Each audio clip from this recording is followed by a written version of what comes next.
మంచిగా చేసేవన్నీ అలాగే కొనసాగించండి, పడిపోయిన చోట లేవనెత్తబడి మరలా తిరిగి మంచి కార్యాన్ని చేయండి అని చెప్పడం జరిగింది.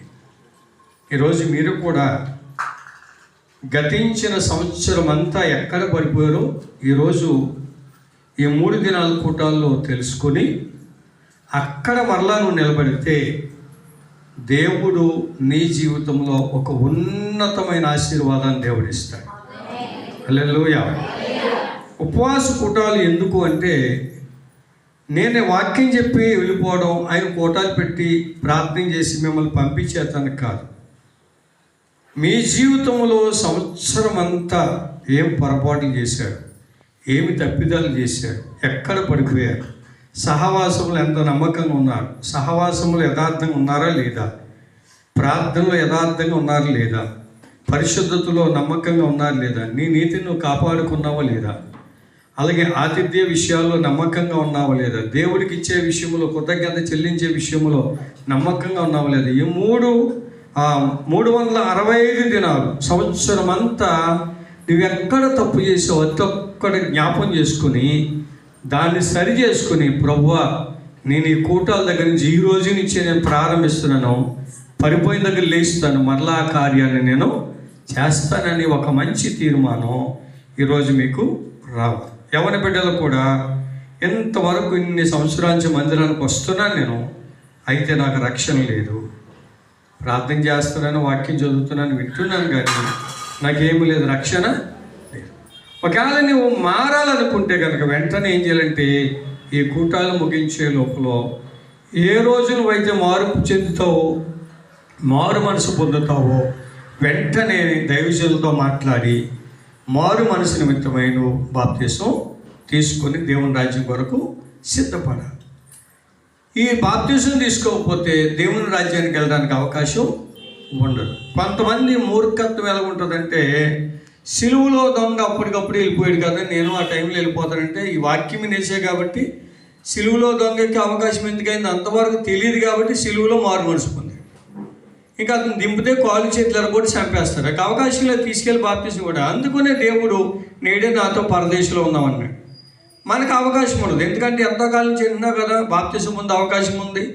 నదులు ఉన్నాయి, చెరువులు ఉన్నాయి, కాలువలు ఉన్నాయి, ఎక్కడైనా నువ్వు రక్షణ పొందొచ్చు కాబట్టి అవకాశం ఉంది కనుక నీకు అవకాశాన్ని కోల్పోతే మరలా సిలువలో దొంగకి ఇచ్చే అవకాశం నీకు ఇవ్వడు. ఇంకో మాట చెప్పనా, గాజాకి వెళ్ళే మార్గంలో ఐథియోపియల కింద కందాకి కింద తన ధనాగారం అంతటి పైన అధికారిగా ఉన్నటువంటి నపుంసకుడు వాక్యం అనగానే ఆ దైవజనుడైనటువంటి పిలుపుతో అంటాడు, అయ్యా ఇదిగో నీళ్ళు, వెంటనే నాకు బాప్తిసం ఇవన్నీ వెంటనే ఇచ్చాడు, వెంటనే పొందేశాడు.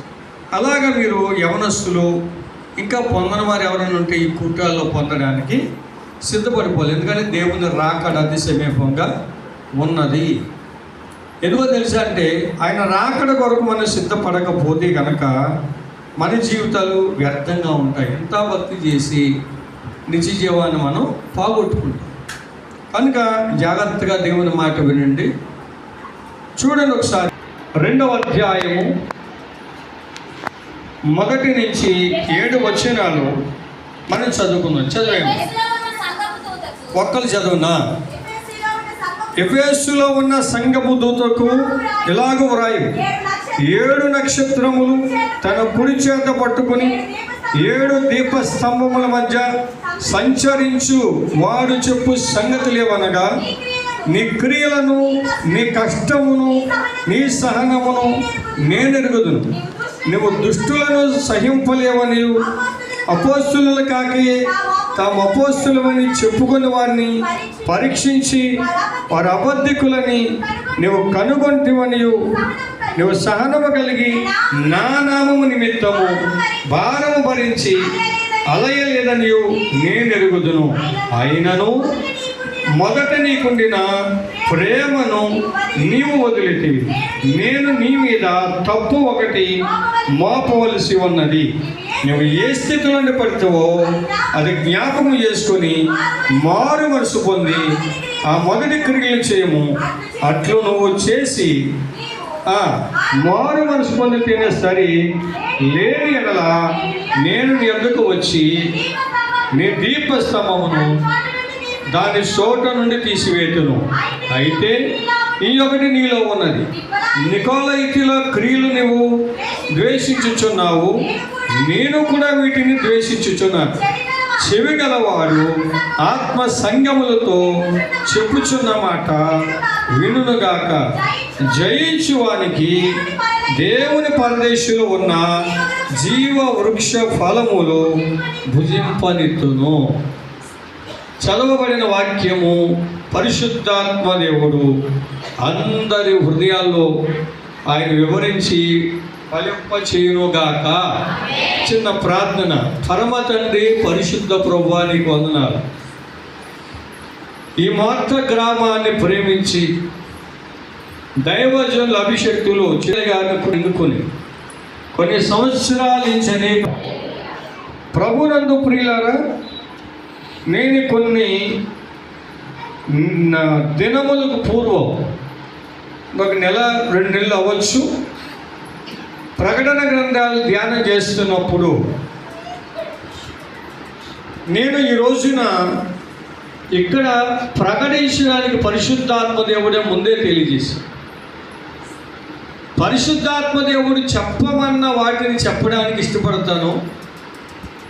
ఎందుకో తెలుసు అంటే, సంఘం ఆయనది, దాని కొరకు రక్తం కార్చింది కూడా ఆయన, దాని కొరకు ప్రాణం పెట్టింది కూడా ఆయనే. కేవలం దానియేలు గారికి కాపరి ఆయన అప్పగించమన్నదప్పుడు ఖచ్చితంగా అప్పగించాలి. ఆయనకంటే భూమి మీద ఉన్నంత కాలం భద్రంగా చూడాలి. చదవబడిన మాటల్లో ఎఫెసీ సంఘానికి యోహాను గారు వ్రాస్తూ ఏమన్నాడంటే, 7 నక్షత్రములు తన కుడి చేత పట్టుకుని 7 దీపస్తంభం మధ్య సంచరించువాడు చెప్పు సంగతులు ఏంటంటే, నీ క్రియలు నేను ఎరుగుదును, నీ కష్టము నేను ఎరుగుదును, నీ సహనము కూడా అన్నిటిలో బాగున్నావు, అన్నిటిలో బాగున్నావు. ప్రార్థనకు వస్తావు, వెళ్తావు, పరిచర్య చేస్తావు, వెళ్తావు. దేవుని బిడ్డలారా, కొన్ని విషయాలను తప్పిపోతావు, కొన్ని విషయాలు. మరి అది చెప్పకపోతే ఎలా తెలుస్తుంది? అది వివరించకపోతే ఎలా తెలుస్తుంది? దాన్ని తెలియజేసేవాళ్ళు లేకపోతే నీకు ఎలా తెలుస్తుంది? తెలియని విషయాన్ని తెలియజేసేవాళ్ళు ఖచ్చితంగా ఉండాలి.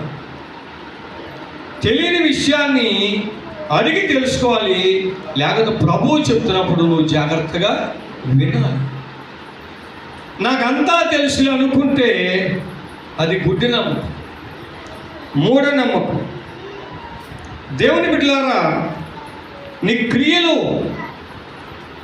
నీ కష్టము, నీ సహనం నేను ఎరుగుదును.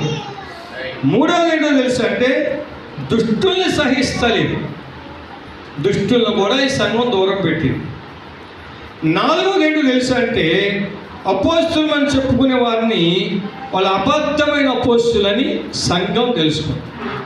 సంఘానికి ఇంకొక క్వాలిటీ ఏముందో తెలుసు అంటే, దుష్టత్వానికి దూరంగా ఉండటమే కాకుండా, ఇక్కడ వాక్యం చెప్తున్న దైవజనుడు ఎటువంటివాడో మీరు ప్రార్థనాపూర్వకంగా వివేచించి తెలుసుకోండి.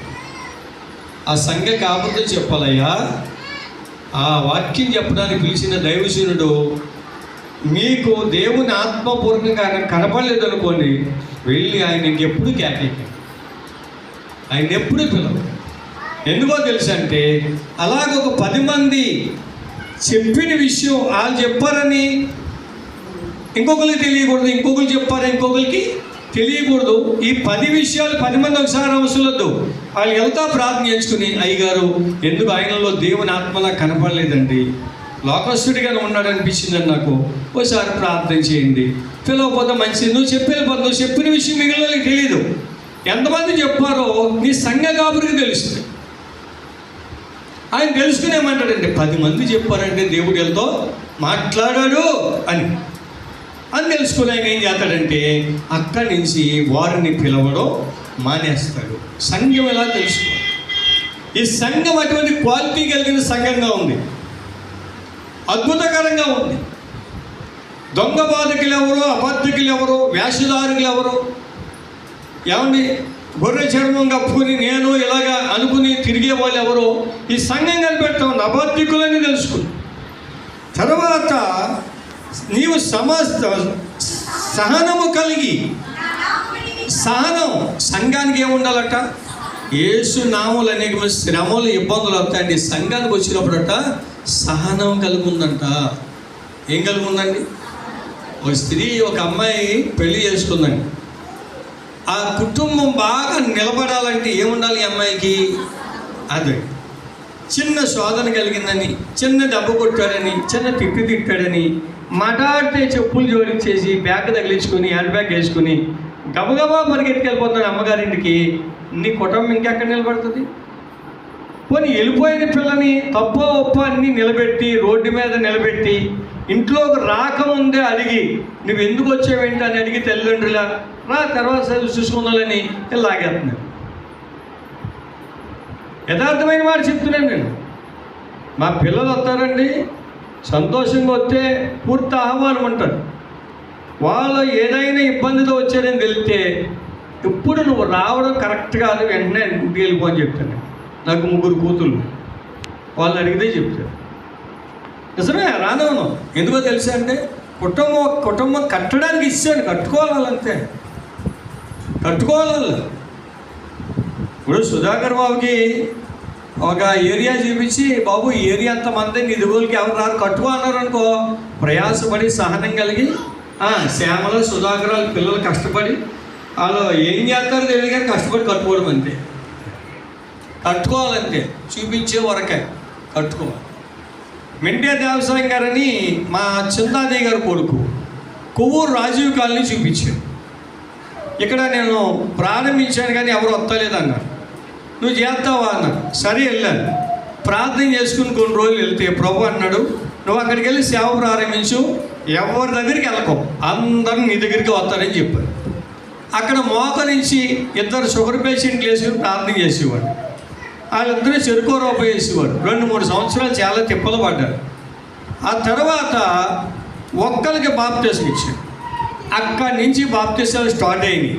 అందరూ నా దగ్గర రావడమే, దయ్యాలు అట్టుకుని, రక్తాలు కక్కుకొని, క్యాన్సర్తో, ఎయిడ్స్తో, చేతబడితనాలతో, అర్ధరాత్రులు 1 గంటకి చిన్న పిల్లలు నా ఇంట్లో ఇలాగొస్తే రక్తం గుడ్లు తీసేయాలి, దయ్యాలు ప్రార్థన చేస్తే అన్నీ వెళ్ళిపోయాయి.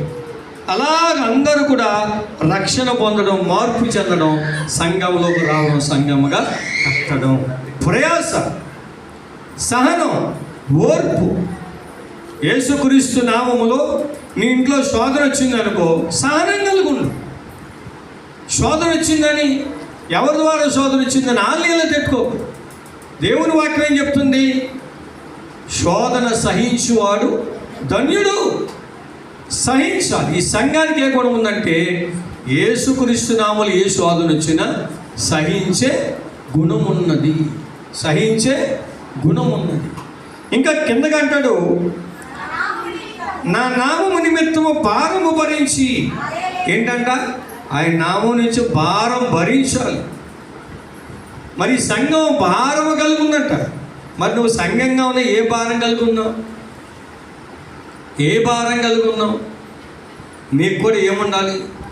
ఉపవాస కొట్టాలి, వచ్చిన ఒక భారం ఉండాలి. నోట్లో చెప్తే సరిపోతా. ఆ భారము కొంత మొయ్యాలి. ఆ భారము కొంత మొయ్యాలి. అయ్యగారు 3 రోజులు వచ్చే కూటాలకి ఎంతమంది వస్తారండి దైవజనులు? వారితో పాటు ఎంతమంది వస్తారు? వాళ్ళకి ఎంత అవుతుంది? ఆ భారము నాదే. అయ్యగారు ఆ భోజన భారం నాదే. అయ్యా 3 రోజులు వచ్చే దైవజనులకి వారికి ఇచ్చే గిఫ్ట్ ఎంత ఉంటుందండి? ఆ భారము నాదే. ఎంత అయినా నాదే. 1,00,000 అయినా నాదే, 10 లక్షలైనా నాదే. ఆ తర్వాత అయ్యా మరి తర్వాత ప్రేమ విందుకి ఎంత భారం ఉంటుందండి? ఆ భారము నాదే. భారము భరించి. కుటుంబ భారం అంటాం కదా. కుటుంబ భారం అంటే అర్థం ఏంటి చెప్పాలి? కుటుంబ భారం అంటే అర్థం ఏంటమ్మా?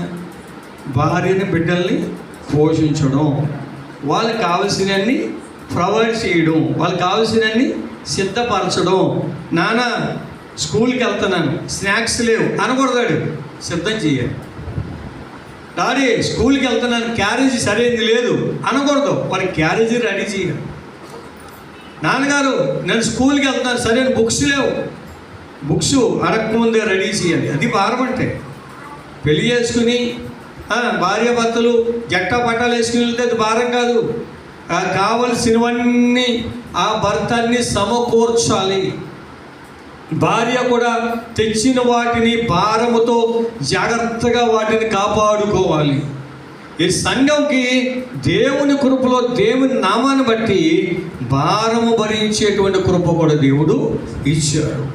నీకు కూడా ఏముండాలంటే సంఘము పైన భారం ఉండాలి. అయ్యో మా సంఘ కాపురం మీద ఏ బరువు బాధ్యతలు మేము పెట్టకూడదు, ఏ బరువు బాధ్యతలు మేము పెట్టకూడదు. ఆ భారమంతా మాదే, ఆ భారమంతా మాదే.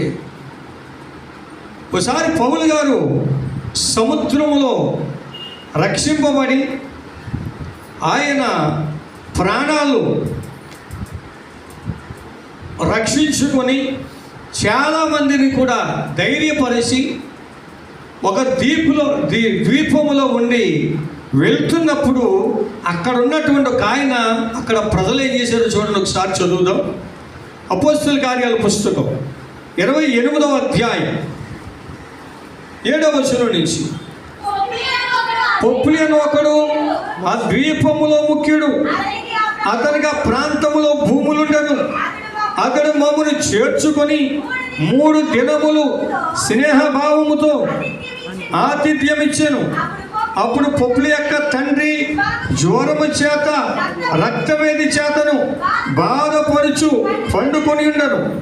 పౌలు అతని వద్దకు వెళ్ళి ప్రార్థన చేసి అతని మీద చేతుల నుంచి స్వస్థపరిచింది. ఇది చూచి ఆ ద్వీపములో ఉన్న కడమ రోగులు కూడా వచ్చి స్వస్థత పొందిరి. మరియు వారు అనేక సత్కార్యములతో మమ్మల్ని మర్యాద చేసి మేము వాడేకి వెళ్ళినప్పుడు మాకు కావలసిన వస్తువులు తెచ్చి తీర్పు తీర్చడానికి. అక్కడి నుంచి ఆయన ఆ ద్వీపానికి వెళ్ళినప్పుడు మోపుడి పొలలేరి మండేశారు, చల్లని సముద్రంలో ఈదుకుని వెళ్ళారు ప్రాణాలు రక్షించుకుని. ఆ పొలంలోంచి ఒక సర్పం బయటకు వచ్చి ఆయన కరిచింది. కరిస్తే ఆ ఊరోళ్ళందరూ ద్వీపంలో ఉన్నారంటారు, ఇతడు ఏ తప్పు చేశాడు న్యాయము ఊరుకోలేదు, వదిలిపెట్టలేదు, చచ్చిపోతాడని చూస్తున్నారు. కానీ కాసేపుడికి చేస్తలేదు, కూసేపుడికి చేస్తలేదు. అయ్యి బాబాయ్ అని బాబు నేను దేవుని కాదు నేను మనిషిని అన్నాడట. ఆ తర్వాత ఆ ప్రాంతంలో పొప్లి అనేవాడికి చాలా ఆస్తిపరుడట. ఆయన వాళ్ళ ఇంటికి తీసుకెళ్ళాడట. తీసుకెళ్ళి ఆతిథ్యం చేసి మంచి భోజనం పెడితే పౌలు గారు ఏం చేసాడు, వాళ్ళు ఇల్లు అంతా చదువుతున్నప్పుడు వాళ్ళ నాన్నగారు జ్వరంతో ఉంటే ఆయన దగ్గరికి వెళ్ళి యేసు నామములో జ్వరం పో అన్నాడని తగ్గిపోయి. ఈ వెంట చూసి ఆ ఊర్లో ఉన్న వాళ్ళు చాలా మంది వచ్చారట. వాళ్ళందరూ రోగులు తీసుకొచ్చి అందరికీ ప్రార్థన చేస్తే అందరికీ తగ్గిపోయిందట. పాస్టర్ గారు ఎవరు? అందరికీ ఉపయోగపడే వ్యక్తి.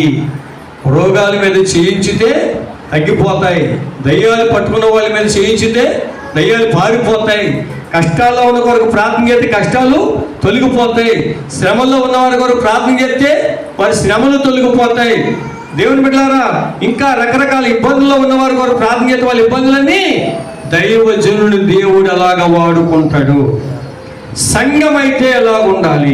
ఆ దైవజనుడికి వీళ్ళందరూ భారం కలిగి ఏం చేశారంటే, ఆయన ప్రయాణానికి వాడలు వెళ్ళారనుకొని 3 నెలలు పడుతుంది. ఒక్కోసారి ఒక ఊరు వెళ్తాను, ఒక పట్టణానికి వెళ్తాను, 4 నెలలు పడుతుంది, 6 నెలలు పడుతుంది ట్రైన్ల మీద. లేకపోతే అప్పుడు అవన్నీ ఏమి లేవు, వాడలే, దూర దూర ప్రాంతాలు. అలాగే ఆయన కావలసినవన్నీ వాళ్ళ భారముతో వారికి సహకరించారంట. సంఘము అటువంటి భారము కలిగి ఉండాలి. నాకెందుకు అనుకోకూడదండి. అలాగే సంఘం ఏం చేసిందంటే భారము కలిగి ఉన్నది, భారము భరించి అలయలేదని ఏమవలేదట, అలసిపోలేదట. అయ్యో ఈ కూటాలకు నేను ₹1,00,000 ఇచ్చానే అని అలసిపోలేదట. అవసరమైతే చెప్పండి ఇంకా ఇస్తానులే అని చెప్పాలట. సంఘం భారం అంటే అది. దాని కొరకు మనం ఏం చేయాలంటే ముందే సిద్ధపాటు కలిగి ఉండాలి. మనం చాలామంది చూడండి ఏమంటారంటే మాట్లాడితే ఎలాగంటారు అలాగంటారంటే అక్కడే పడిపోతున్నారు వీళ్ళందరూ, అక్కడే దెబ్బతింటున్నారు, అక్కడే ఇబ్బందులు కలుగుతున్నాయి వాళ్ళకి. దేవుని బిడ్డలారా, జాగ్రత్త మన జీవితం. నేనంటాను ఫిలిప్పీ సంఘము ఎంత భారమైన సంఘం అంటే, సంఘ కాపురి ఎడల ఎంత బాధ్యత కలిగిన సంఘం అంటే ఫిలిప్పీ సంఘం అంత బలమైన సంఘం. చూడండి ఒకసారి నేను చెప్తే ఫిలిప్పీలు రాసిన పత్రిక ఏమొచ్చిందంట, ఈ సంఘం ఏం చేసిందంటమ్మా, పాలు పుచ్చుకుంది. చెప్పండి, ఏం పుచ్చుకుంది? ఒకప్పుడు పాస్టమ్మ గారికి నాకు బాగులేదు, బాగోపోతే పేద కుటుంబం, పేదలు అనమాట. ఆ పూట కూలిపోతే ఆ పూట బతికేవాడు. వాళ్ళు ఇంచుమించు కొద్ది రోజులు వంట భోజనము అన్నీ వాళ్ళే పట్టుకొచ్చేవాడు.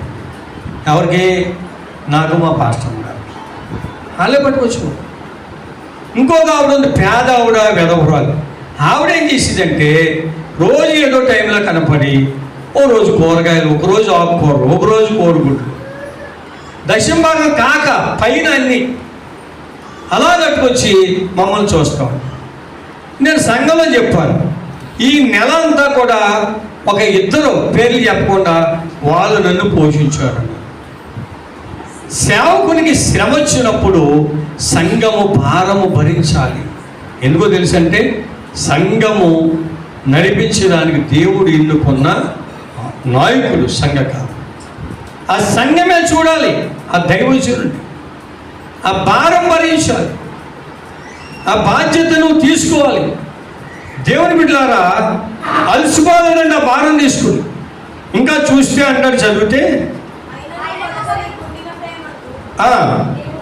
ఫిలిప్పీలారా, సువార్తను నేను బోధింపనారంభించి మాసిదోనియా నుండి వచ్చినప్పుడు ఇచ్చి విషయములను పుచ్చుకొని విషయములను మీరు తప్ప ఏ సంఘపు వారును నాతో పాలువారు కాలేదని మీకే తెలియను. సంఘము యొక్క భారం చూసారా? ఇచ్చే విషయంలో, పుచ్చుకునే విషయంలో. ఆ సంఘం ఎంత దాతృత్వం కలుగుందో, ఎంత బాధ్యత కలుగుందో. ఏ సంఘం చేయలేదంట అలాగా. ఈ సంఘం కొరకే పౌలు గారు చెప్తున్నాడు. ఆ ఎఫెసీ సంఘం గురించి కూడా యోహాను గారు అదే చెప్తున్నాడు, నువ్వు నా నామం నిమిత్తము భారం భరించావు, చక్కగా ఉన్నావు. ఈ సంఘం గురించి పౌలు గారు అదే చెప్తున్నాడు. అన్ని సంఘాల వారు నాకు సహకరించలేదు, కానీ ఓ ఫిలిప్పీ సంఘమా, మీరు ఎంత భారం భరించారో, నా విషయంలో ఎంత శ్రద్ధ తీసుకున్నారో, ఎంత శ్రద్ధ తీసుకున్నారు. మీ దైవజనుడిని మీరు చూసారో లేదో నాకు తెలియదు, కానీ నేను ఎప్పుడు వచ్చినా ఇక్కడ కూర్చుని ఇలాగ ఏడుతూ ఉంటాడు ఆయన. మీ అందరి కొరకు ప్రార్థన చేస్తాను. చాలాసార్లు చూశాను ఇక్కడ పడి ఏడుస్తాడు అలాగ. నేను వచ్చి ఒకవేళ ప్రార్థన పాటు చేసాను అని బాధపడుతున్నా, కూర్చోాలి ప్రార్థన చేస్తూ ఉంటాడు. ఆ ప్రార్థనే మీ కుటుంబాలకు ఆయుధం, ఆశీర్వాదం. మీ అందరికీ, మీ చదువులకి, మీ ప్రయాణాలకి, మీ కుటుంబాలకి, బిడ్డలకి, మీ యజమానులకి, మీ కష్టాతీతానికి, ఒకవేళ వ్యాపారాలు, వ్యవసాయానికి అన్నిటికీ అయినా. చాలామంది వ్యతిరేకత మనసు కలుగుంటారు. వాళ్ళకి ఏమీ రాదు, సపరేట్ అయిపోవాలనుకుంటారు, విడిపోవాలనుకుంటారు, ఏదో సాధించేద్దాం అనుకుంటారు. ఒక సంఘటన చెప్పనా? ఐగుప్తు దేశంలో నుంచి మోషే, అహరోను, మిరియాముల ద్వారా దేవుడు ఎంతో వారిని వాడుకొని ప్రజలందరినీ బయటికి తీసుకొస్తే, కోరాహు అనేవాడు 250 మందిని కట్టి, మోషే నాయకుడా మాకు నాయకత్వం లేదా, మిరియామే ప్రవక్తుడియా మాకు ప్రవచనాలు రావా, మరి అహరోను యాజకుడా మేము యాజకత్వం చేయలేమా, మేము మాట్లాడలేమా అని 250 మంది ఎదురు తిరిగేశారట. తిరిగితే వాళ్ళ నించున్న కాడే దేవుడు భూమి ఇలాగ తీసాడట, అమాంతంగా పాతాళానికి వెళ్ళిపోయారంటే. ఈ లోకంలో క్రైస్తవ సంఘాల్లో చాలామంది అలాగే తయారయ్యారు. సేవ చేయమని దేవుడు ఎలా చెప్తాడు తెలుసా అంటే, ఆ సంఘ కాపరితో మాట్లాడి ఫలానా వాళ్ళని నేను సేవకి ఏర్పాటు చేసుకున్నాను, వాళ్ళని అభిషేకించి ఫలానా ప్రాంతానికి పంపించని చెప్తాడు. అంతే తప్ప ఇక్కడి నుంచి పోయి పక్కన ఇంకో గుడిసేసేమని చెప్పడు దేవుడు. అలాగే అంతమంది విశ్వాసులను పడేస్తున్నారు. ఈ ఫిలిప్పీ సంఘం అలాగే లేదట. ఇందా చదువుకున్నాం కదా, అబద్ధకులైనటువంటి అపోస్తులను గుర్తించింది ఎఫెసీ సంఘం. గుర్తించిందా లేదా? గట్టిగా చెప్పాలి, గట్టిగా చెప్పాలి. గుర్తించిందా? మరి మీరు కూడా గుర్తించాలి వద్దా? గుర్తించాలి, తెలుసుకోవాలి, సంఘం వివేచించాలి. ఆ సంఘం అన్ని నువ్వు గుర్తించగలగాలంటే నీవు ఖచ్చితంగా మారు మనసు పొంది పరిశుద్ధాత్మను పొందాలి, భాషలు మాట్లాడాలి, ప్రవచించాలి, దర్శనాలు చూడాలి, వివేకం కలిగి ఉండాలి, వివేచన కలిగి ఉండాలి. ఎదుటి వాళ్ళ హృదయాన్ని నువ్వు పర్యవేక్షించాలి, పరీక్షించాలి. వాళ్ళు మంచోళ్ళ చెడ్డోళ్ళను తెలుసుకోవాలి. నేను అందరితో తిరుగుతాను, అందరి వాడిగా ఉంటాను, కానీ నా మనసులో కొన్ని ఉంటాయి, వివేచిస్తాను. వాళ్ళకి ఎంత దూరం ఉండాలో మనసుకి అంత దూరంగా ఉంటాను. శారీరకంగా కలిసే ఉంటాను తప్ప మనసు మటుకి చాలా నా ఆలోచన దూరంగా ఉంటుంది అంతే. దేవుని స్తోత్రం. ఎందుకో తెలుసు అంటే ప్రభువు చేత పిలువబడిన వాడు కనుక సంఘం కూడా ఉండాలి. కలిసి వచ్చి ఉండొచ్చు. చెరువులో తామరాకు ఉంటుంది. నేను చాలామందికి ఇదే చెప్తాను, సముద్రం అంత యాకమే తామరాకు మీద పడిన తామరాకు పరిస్థితి నిలిచిన తర్వాత ఒక చీని నిల్చకుంటుంది.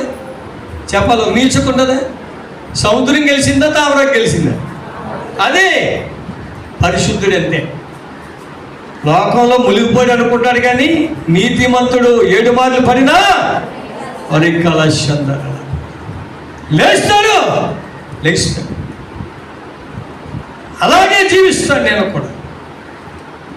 లోకస్తుడిగా నటిస్తాను. పౌలు అన్నాడు, అందరినీ సంపాదించుకోవడానికి అందరి వాడిగా ఉన్నాను, యూదుల్ని సంపాదించుకోవడానికి యూదుడిగా ఉన్నాను, ఇశ్రాయేలు సంపాదించుకోవడానికి ఇశ్రాయేలు వాడిగా ఉన్నాను, గ్రీసు దేశాన్ని సంపాదించుకోవడానికి గ్రీసు దేశస్తుడిగా ఉన్నాను, అన్ని జనులు సంపాదించుకోవడానికి అందరి వాడిగా నేను మరీ ఎక్కువగా క్రీస్తు పరిచారకులను సంపాదించుకోవాలి.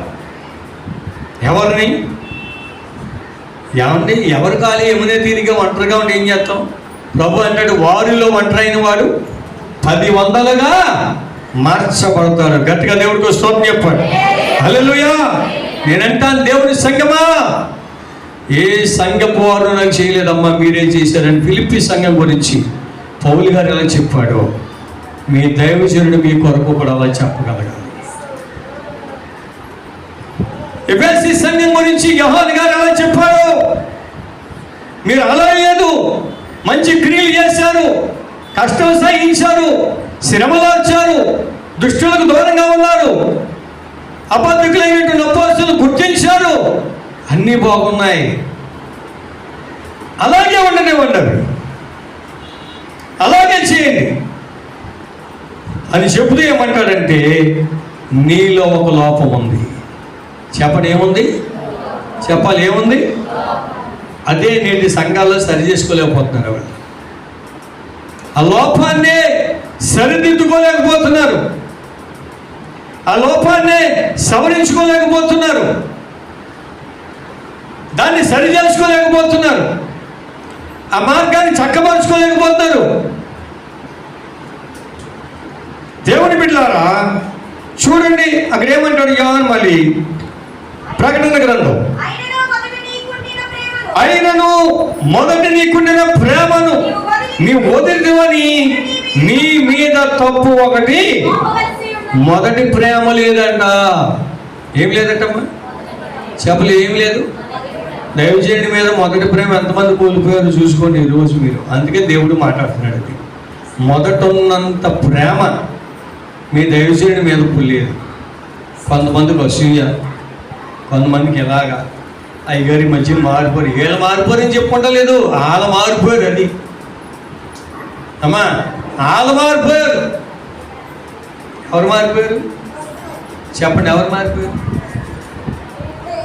చదువుకున్నారు మీరందరూ?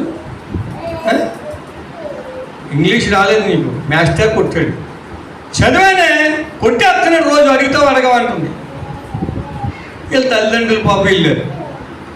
ఈ అమ్మాయి ఎందుకు కొట్టారు సార్ అని. చదవలేదమ్మా, దెబ్బ వేసాను, నువ్వే కదా కొట్టమన్నావు అన్నాడు. చదివేసానంత కదండి, ఏమైనా అప్పచెప్ప అన్నాడంట. ఎదురుకుండా వెళ్ళి వాళ్ళ అమ్మ నాన్న వెళ్ళి చదవండి అన్నాడు. అప్పుడు ఈవిడ వంగడి పెట్టి బాధేసిందంట. తప్పేవద్ది, పిల్లది. తల్లిదండ్రులు తెలివైన చదివారు అక్కడ మాస్టర్ మీద తప్పు దిద్దేస్తారు. వీళ్ళు తప్పు సరి చేసుకొని తప్పు ఎలా చేస్తారు, పాస్టర్ గారి మీద గెంటేస్తారు.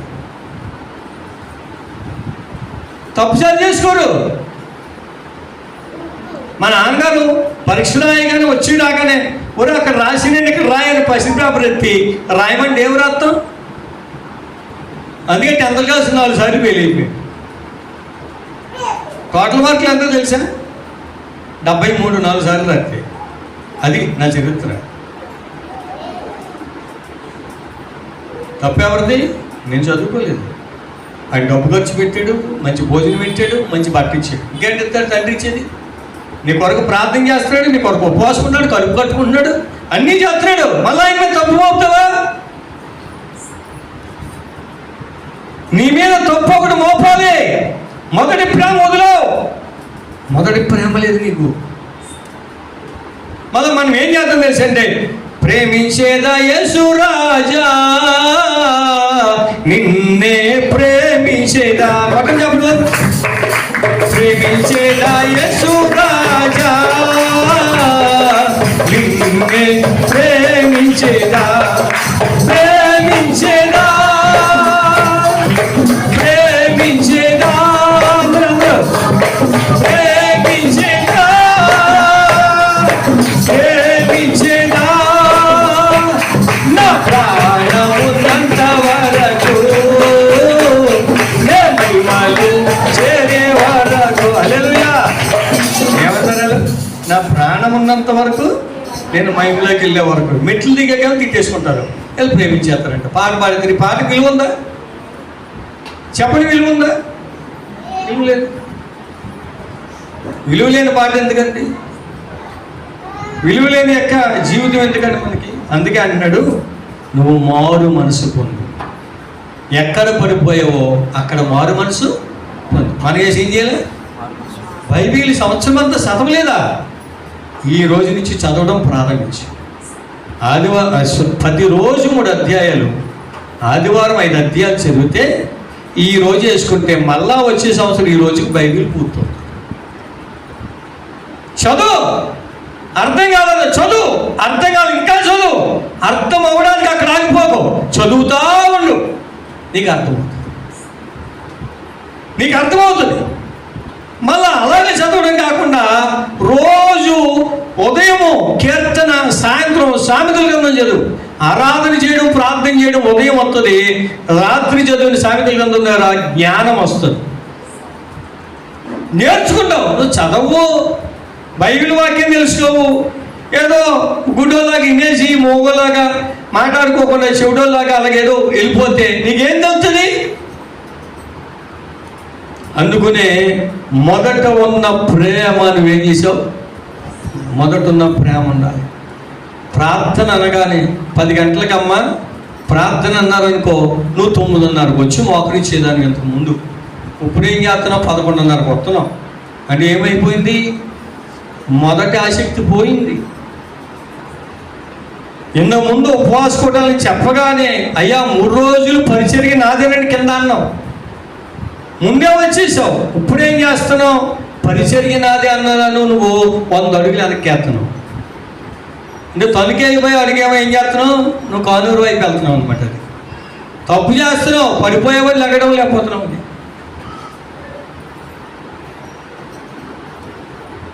దేవుని బిడ్డలారా, జాగ్రత్త మన జీవితం. మన ఆదివారం నేను ఆరాధన జరిగిస్తున్నాను. తనకి ఎవరైనా ఎక్కడి నుంచైనా వస్తే వివరాలు అడుగుతాను, సరి చేసి పంపిస్తాను. నీవు నీ జీవితాన్ని సరి చేసుకోవాలి. ఈ సంవత్సరంలో, గతించిన సంవత్సరాలు ఎక్కడ పడిపోయావో లే. ప్రార్థనలో పడిపోయావా? విశ్వాసంలో పడిపోయావా? పరిశుద్ధతలో పడిపోయావా? పరిచర్య చేయక పడిపోయావా? ఆతిథ్యం చేయక పడిపోయావా? కృతజ్ఞత చెల్లించక పడిపోయావా? దేవుని భాగాలు దేవునికి ఇవ్వక పడిపోయావా? ఎక్కడ పడిపోయావా? ఒక ఆమె 10 వెండి నాణాలు ఉన్నాయి. నాణ్యం పోగొట్టుకుందట. అది దొరికే వరకు ఆమె ఏం చేస్తుంది? నెతుకుతూ ఉంది. దొరికిన తర్వాత ఏం చేస్తుంది? 10 మందిని కేకేసి సంతోషపడతా ఉంది. కీర్తన పుస్తకం 27వ అధ్యాయం 4వ చరణం చదవండి ఒకసారి. కీర్తనలు 27:4.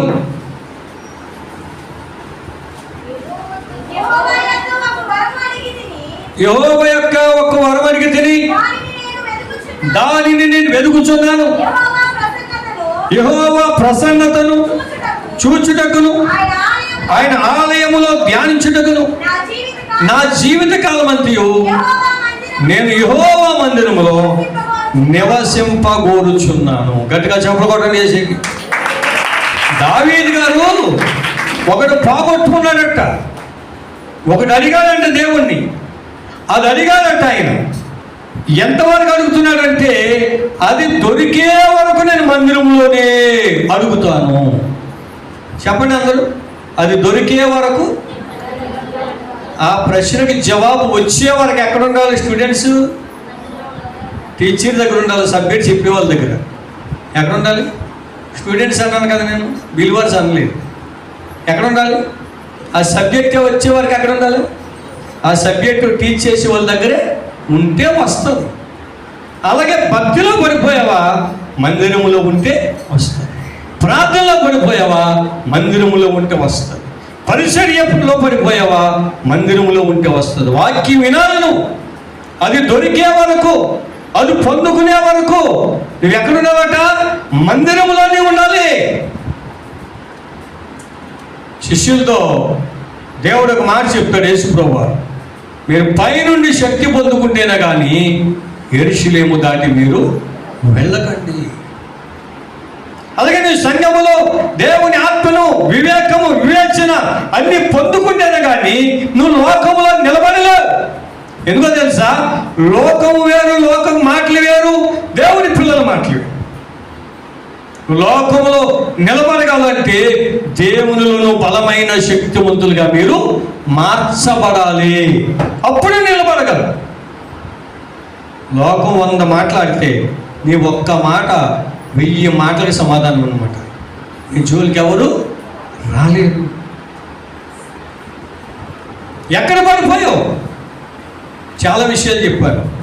ప్రార్థన చేయడం మానేశారు కొంతమంది, సహవాసానికి రావడం కొంతమంది మానేశారు, పరిచర్య కొంతమంది మానేశారు, ఆతిథ్యం చేసేవాళ్ళు వాళ్ళు కూడా మానేశారు, కృతజ్ఞత కూటాలు ఎత్తుకునే వాళ్ళు వాళ్ళు కూడా కొంతమంది మానేశారు, దేవుని దశమ భాగాలు ఇవ్వడం కొంతమంది మానేశారు, ఏమన్నా కొంతమంది ఉపవాసాలు ఉండడం మానేశారు. సంఘములు చెప్తున్నారు, ఎవరైతే ఆ పొరపాటు చేశారో ఈ కూటాల ద్వారా నువ్వు సరి చేసుకుని ఆ మొదటి కార్యాలు మరలా చేయాలి, నిలబడాలి.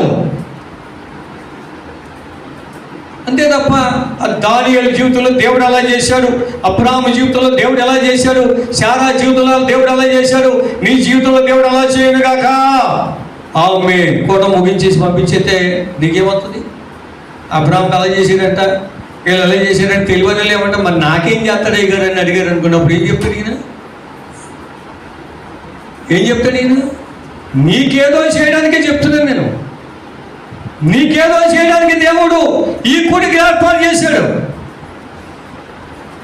మా మాట చెప్పునా, ఎస్తేరు గ్రంథంలో ఎస్తేరుని మొద్దుకైన దేవుడు ఎందుకు ఎన్నుకున్నాడంటే 127 దేశాల్లో ఉన్న యూదులందరినీ కూడా రక్షించుకోవడానికి వీళ్ళిద్దరిని దేవుడు ఎన్నుకున్నాడు. అక్కడ చెప్పలు కొట్టని వేసేకి ఒకసారి హల్లెలూయా.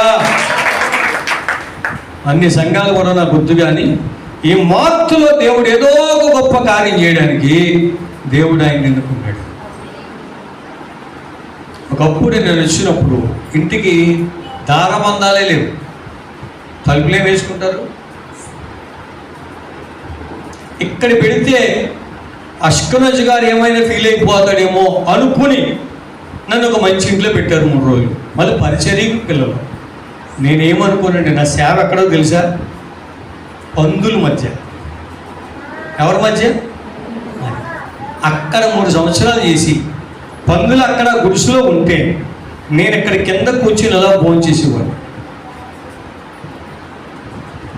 నాకు మారు మనసు పొందక ముందు ఎంత జెల్సీయో తెలుసండి. నా షర్ట్ మా తమ్ముడు ముట్టుకుంటే ఇంకా షర్ట్ వేసుకుని నా ప్లేట్లో ఎవరైనా అలా ముట్టుకుంటే మళ్ళీ తిన్నాం అంత అటువంటి అంటూ అటువంటి వాడిని ఎంతగా చచ్చిపోయి సేవలో నేర్చుకోవడానికి అలాగనిగమనుకున్నాను. అక్కడ తిన్నాను. ఇంక ఇల్లు దానికంటే ఇంకా శ్రేష్టమైంది కదా నాకు. అది ఆయనకు తెలియదు కదా. అంటే అంత ఘనముగా చూడటానికి ఇంకొక ఆయన సేవను బలపరచడానికి 3 రోజులు ఈయన అతిథి చేశాడు. ఆ సేవకును బలపరచడానికి 3 రోజులు ఈయన దగ్గర ఎట్టేదని పోషించాడు. ఆ సేవకును బలపరచడానికి ఆయన మీ ఊర్లోనే చేస్తున్నాడు సేవ. ఆయన సంఘాన్ని బలపరచడానికి ఆయన ఆ ప్రేమ. ఆయన ఇంకో విషయం చెప్పని, ఎక్కడికైనా దూర ప్రయాణాలు వెళ్తున్నప్పుడు జేబులో ఒకరికి ఇద్దరికి ఛార్జీలు డబ్బులు కూడా అట్టుకెళ్తాడు. వాళ్ళకి ఎవరికైనా లేకపోతే ఈయన ఎత్తాడు. ఎవరైనా భోజనం ఆయనకి భోజనం లేకపోతే డబ్బులు ఉండవేమని ఒక ఇద్దరికన్నా భోజనం పెట్టడానికి డబ్బులు అట్టుకెళ్తాడు. ఎవరు? మీ పాస్టర్ గారు. నాకు అన్నీ తెలుసు కనుక చెప్తున్నాను మీకు. అది అబద్ధం కాదు. ఎక్కడ నిలబడ్డాను? ఇక్కడ నిలబడ్డాను. పట్టుకెళ్తాడు ఆవిడ. మా ఇద్దరు మాట్లాడుకున్నప్పుడు వాళ్ళ దగ్గర ఏమనుకుంటానంటే, పర్లేదండి పాస్టర్ గారు, ఒక ఇద్దరికి అయితే నేను చూసేస్తానండి, ఒక ఇద్దరు మీరు చూస్తే బాగుంటుందండి అని పక్క అయిందంట. వాళ్ళిద్దరికి ఏమైనా కడుపు నిండా భోజనం పెట్టాలి. అంటే ఆ పూటకు లేని సేవకుడు కూడా సేవ చేస్తానికి వస్తాడు. ఆ టైం అవుతుంది. దేవుని బిడ్డలారా, నేను అంటాను, ఎక్కడ పడిపోయావో జ్ఞాపకం చేసుకుని మీకు చెప్పడమే కాదండి, మేము మా జీవితాన్ని సరి చేసుకుంటాం. ఈ కూటాల కొరకు మొన్న శనివారం మేమందరం వచ్చి టీం అందరూ ప్రార్థన చేసాం. ఎక్కడ పడిపోతున్నావు జ్ఞాపకం చేసుకో. పడిపోతున్నావా? లేచిన వాడు దేవుడు నీ జీవితంలో అద్భుతాలు చేస్తాడు. మొదటి ప్రేమ ఏమైపోయిందంటండి? నీలో గతించిపోయింది. మొదటి ప్రేమ లేదు. మొదటి ప్రేమ లేదు నీలో. పాటలు బాగా పాడేదాను, పాటలు అయిపోయాక వస్తున్నావు. వాక్యం బాగా చదివేదాను, వాక్యం చదవడం మానేశావు. దైవజనుడికి చేదోడు వాదోడుగా ఉండేవాళ్ళు మానేశారు. కొంతమంది ఎందుకు వాళ్ళ జీవితాలు ఆర్పేసుకున్నారంటే, ఆరిపోయిన జీవితాలతో సహవాద్యత ఎలా ఆరిపోతారు. అందుకనే మత్తయి సువార్త 25వ అధ్యాయం ఏం చెప్పాడు? బుద్ధి కలిగిన కన్యకలు 5, బుద్ధి లేని వాళ్ళు 5. బుద్ధి లేని వాళ్ళు డ్యూటీలు ఆరిపోతాడు. బుద్ధి కలిగిన వాళ్ళు అడిగారట, ఇది మీకు మాకు సాలదు, మీరు వెళ్ళి కొనుక్కోండి అన్నారు. అది ఇచ్చారా? ఇచ్చేస్తే వాళ్ళ దీపాలు ఆరిపోతాయి. వీళ్ళు దీపాలు ఆడుకుంటారా? వీళ్ళు తెలివైన వాళ్ళ బుద్ధి కలిగిన వాళ్ళు, తెలివైన వారు. అందుకనే బుద్ధి కలిగిన కన్యకలు. నువ్వెప్పుడు కూడా దుష్టులతో కలవకూడదు, అవిశ్వాసులతో కలవకూడదు, అవిశ్వాసులతో విచ్చోడుగా ఉండకూడదు. నువ్వు చూడండి ఒకసారి కొరింథీయులకు రాసిన 2వ పత్రిక 6వ అధ్యాయం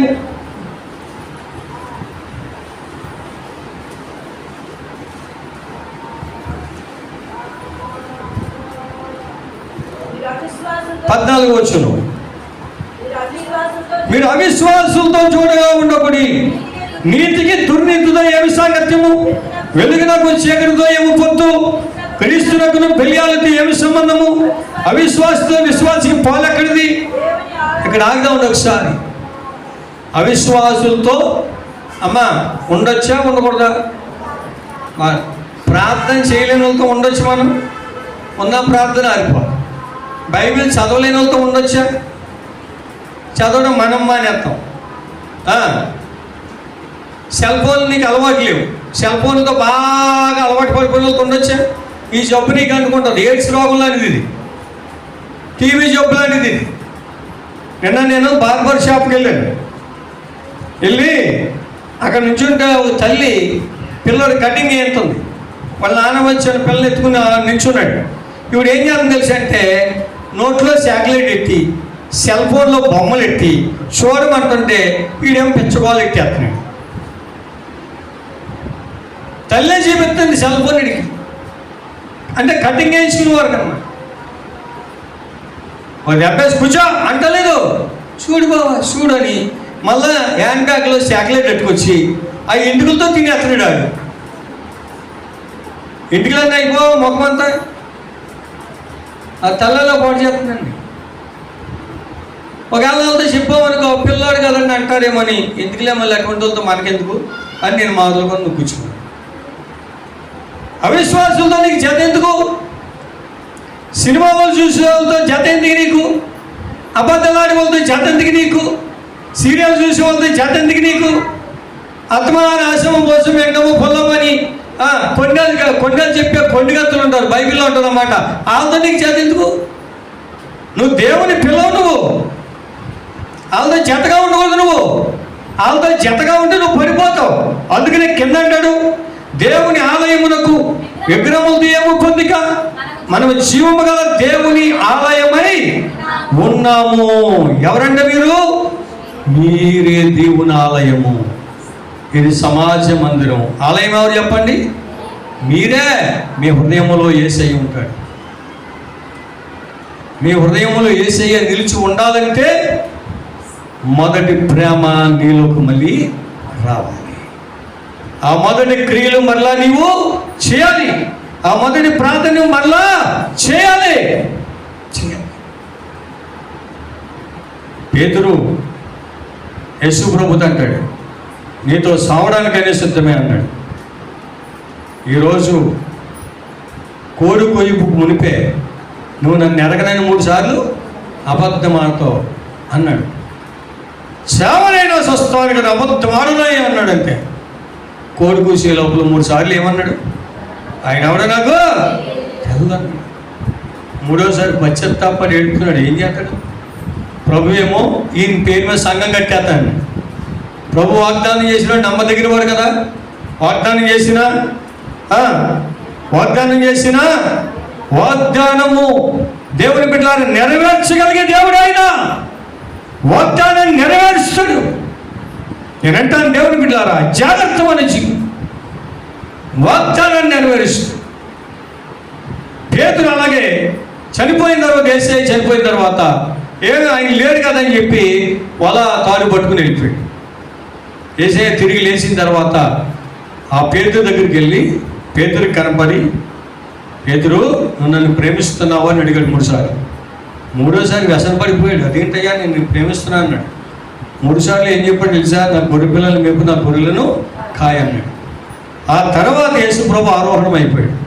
అప్పుడు మనోడు ఎక్కడ పడిపోయాడో తెలుసుకుని యెరూషలేములో ఉన్న మేడగదిలోనికి వెళ్ళి 10 దినాలు 120 మంది కడుపు కట్టుకొని ఉపవాసం చేసి ప్రార్థన చేస్తే అప్పుడు మారు మనసు పొంది నిలబడి ఆ లోకంలో ఉన్న వాళ్ళందరూ, చుట్టుపక్కల ఉన్న వాళ్ళందరూ వచ్చి ఇలా భాషలు మాట్లాడుతుంటే తాగేస్తారు, మత్తులు అయిపోయారని అంటుంటే, అయ్యలారా మత్తులు కాలేదు, పొద్దు పొడిచి జాబు కూడా కాలేదు. యోవేలు ప్రవక్త ద్వారా ప్రవచించిన ప్రవచనం ఇప్పుడు వీళ్ళ జీవితాల్లోకి వచ్చాడు పరిశుద్ధాత్ముడు. ఆయన మహాదేవుడు. ఆయన్ని మీరు సిలువేశారు.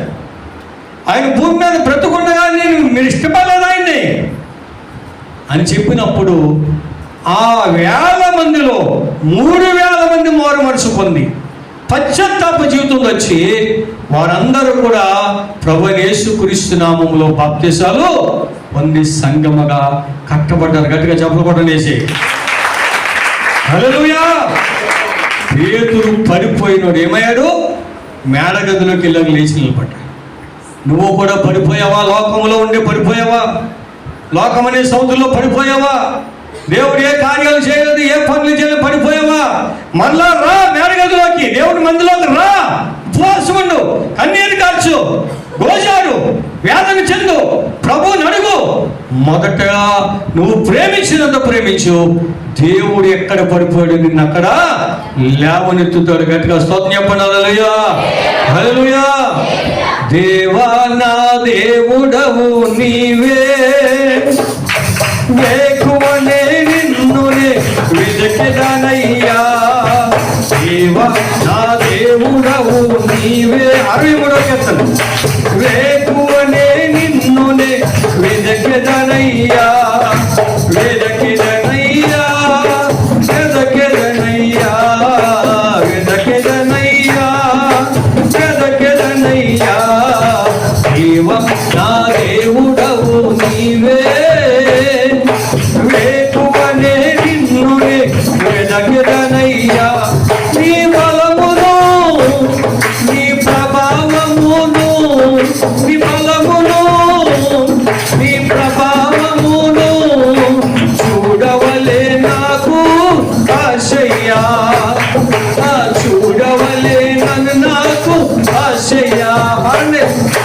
దేవా నా దేవుడవు నీవే, వేకువనే నిన్నునే వెదకెదనయ్యా. అందరండి, దేవా నా దేవుడవు నీవే, వేకువనే నిన్నునే వెదకెదనయ్యా.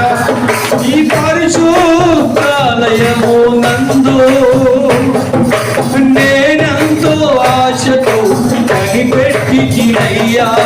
పరిశుద్ధాలయము నందు నేనంతో ఆశతో కనిపెట్టినయ్యా. నీళ్ళు లేక ఎండి ఉన్న దేశమందు నా ప్రాణము నీ కొరకు కృష్ణగొనుచున్నది. నీళ్ళు లేక ఎండి ఉన్న దేశమందు నా ప్రాణము నీ కొరకు కృష్ణగొనుచున్నది. నీ బలమును నీ ప్రభావమును, నీ బలమును నీ ప్రభావమును చూడవలేను నాకు ఆశయ్యా, చూడవలేనని నాకు ఆశయ్యా. దేవా నా దేవుడవు నీవే, వేకువనే నిన్నునే వెదకెదనయ్యా. అందరూ, దేవా నా దేవుడవు, వేకువనే నిన్నునే వెదకెదనయ్యా. నీ మీద ఆశ చేత నిన్ను చూడవలేనను నాకు ఆశయ్యా. నీ మీద ఆశ చేత నిన్ను చూడవలేనని నా శరీరము కృషియుచున్నదయ్యా. నీ మీద ఆశ చేత నిన్ను చూడవలేనని నా శరీరము కృషియుచున్నదయ్యా. నీ కృప జీవము కంటే ఉత్తమము, నా పెదవులు నిన్ను స్తుతింతునయ్యా. నీ కృప జీవము కంటే ఉత్తమము, నా పెదవులు నిన్ను స్తుతింతునయ్యా. నీ బలమును నీ ప్రభావమును, నీ బలమును నీ ప్రభావమును చూడవలేనను నాకు ఆశయ్యా. నిన్ను చూడవలేనని నా ఆశయ్యా. దేవా నా దేవుడవు నీవే, వేకువనే నిన్నునే వెదకెదనయ్యా. హల్లెలూయా. నేను ప్రార్థనలు ఉంటే దేవుడి పాట పాడేశాను. నేను కొన్ని పాటలు కూడా పాడుకుంటాను, బయటికి కనపడి అంతే. నిన్ను చూడాలని నాకెంతో. పేతురు గారు ఎప్పుడైతే దేవుణ్ణి చూసి దేవుణ్ణి హృదయంలో తెచ్చేసుకున్నాడో ఒక్క ప్రసంగానికి ఎంతమంది మారారు? 3000 మంది మారారు. ఈరోజు ఇంతమందిని ఆయన రక్షించుకున్నాడు. మీ ద్వారా ఎంతమంది రక్షణలోకి వచ్చాడు? మీ ద్వారా ఎంతమంది రక్షణలోకి వచ్చారు? ఒక మేకని పెంచుకున్నాం, పిల్లని ఎట్టడం లేదు, ఏం చేస్తావు? కట్టుబడికి అమ్మేస్తావు. ఒక కోడిని పెంచుకున్నావు, గుడ్లు ఎడతావు, ఏం చేస్తావు? పేక పోసి కూర వేస్తావు. ఆత్మల రక్షణలోకి నడిపించకపోతే నువ్వు కూడా అంతే. గొర్రెలను గొర్రెలే కనాలి, కాపరి అట్లా మేపుతాడు అంతే. ఒక కోడి 100 కోళ్ళు అయిందనుకో, వారానికి సరిపోయే కేజీ గంటలు అనుకోండి. ఒక 100 కోళ్ళు అయితే ఏం చేయాలి? ఇప్పుడు బత్తాని చెప్తారు, మానేస్తారా? మా ఇంట్లో ఒక పావురం ఉండేది, దాని పేరు లిల్లీ. ప్రార్థన చేసేది నాతో, ప్రార్థన చేస్తే ముసుగేసుకుంటుంది. మొన్న చనిపోయింది, 2 నెలలు అవుతుంది. 13 సంవత్సరాల పైన బతికి. ఇలా కుదిరితే అలా ఎగురొచ్చి నేను వాక్యం చెప్పే వరకు ఎక్కడే ఉంటుంది. దానికి వారానికి కేజీ గంటలు అట్టుకొచ్చేవాడు. దాన్ని మొత్తం లెక్క 13 సంవత్సరాలు వేసుకోండి, 80 రూపాయలు 100 రూపాయలు పెట్టుకోవడానికి కొడుకొచ్చినట్లు. దాని ద్వారా నాకు ఉపయోగం రాలేదు, నా ద్వారా దానికి ఉపయోగం నా ఇంట్లో ఉంది. పెంచవలసిన బాధ్యత నాది. ఒక అంజులో ప్యాకెట్కి వచ్చాడు, పాలు ఇలా 2 ముక్కలు ఇరిగిపోయింది. ఆడెదురకుండానే కట్టుకట్టి తైలం పోసి ప్రార్థన చేశాడు. వారం రోజుల్లో అతుక్కుపోయింది కాలు, మచ్చ లేకుండా. మరి మనం కోడి పెంచుకుంటున్నాం, గుడ్లు ఎట్టకపోతే ఎందుకు? కొంతమంది ఏమో గుడ్లు తినేస్తారు, కొంతమంది కోడి ఫారం తయారు చేసుకుంటారు. గుడ్లు తినేవాళ్ళు గొప్పలు, కోడి ఫారం తయారు చేసుకునే వాళ్ళు గొప్పలు. అది సంఘ కాపరు కూడా అంతే. మందని పెంచుకుంటాడు. నువ్వు ఎంతమందిని తీసుకొస్తావు రా అని చెప్పగలిగినంత వాక్యం చెప్తాడు, పెట్టగలిగినంత భోజనం పెడతాడు. వాక్యం అనే భోజనం. ఈ 3000 సంఖ్య ఎక్కడ తాగిందా? 4000 అయ్యారు, 5000 అయ్యారు, 6000 అయ్యారు. ఇక శిష్యుల సంఖ్య లెక్కట్లేకపోరండి, విస్తరించిపోయిందంట. సంఘాలుగా కట్టబడి. కారణం ఆనాడు వాళ్ళంత గొప్ప పరిచయం చేశారు విశ్వాసులు. లేకుండా సంఘాలు కట్టుకుని వెళ్ళిపోవడమే, బలాలను ఇచ్చుకుని వెళ్ళిపోవడమే, బాప్తిసాలు ఇచ్చుకుని వెళ్ళిపోవడమే. మరలా తిరిగి ఆ సంఘాలు బలపరచడానికి మరలా తిరిగి వచ్చేవారు. నువ్వు విశ్వాసికి ఏం చేయగలుగుతున్నావు? మందిరానికి, సంఘములో నువ్వేం చేయగలుగుతున్నావు? 122వ కీర్తన చూడండి ఒకసారి. 122వ కీర్తన మొదటి నుంచి.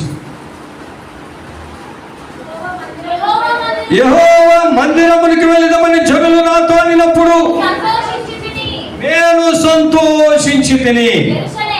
యెరూషలేమా, మా పాదములు నీ గుమ్మములో నిలుచుచున్నవి. దావీదు గారితో అన్నారట ప్రజలు, అయ్యా మేము మందిరానికి వెళ్తామంటే దావీదు ఏడ్చాడా సంతోషించాడా? చెప్పాలమ్మా.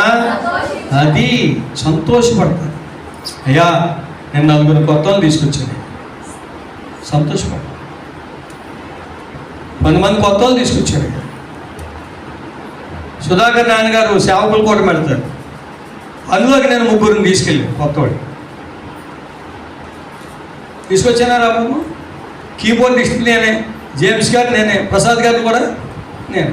కాలేవని మళ్ళీ 4 తీసుకెళ్ళాను. నేను పాస్టర్ మరి నాయకులు కొట్టాను కూడా నేను 4 తీసుకెళ్ళాను. మరి నువ్వు ఎంతమందిని తీసుకొస్తున్నావు? నీ ఫ్రెండ్స్ని ఎంతమందిని తీసుకొస్తున్నావు?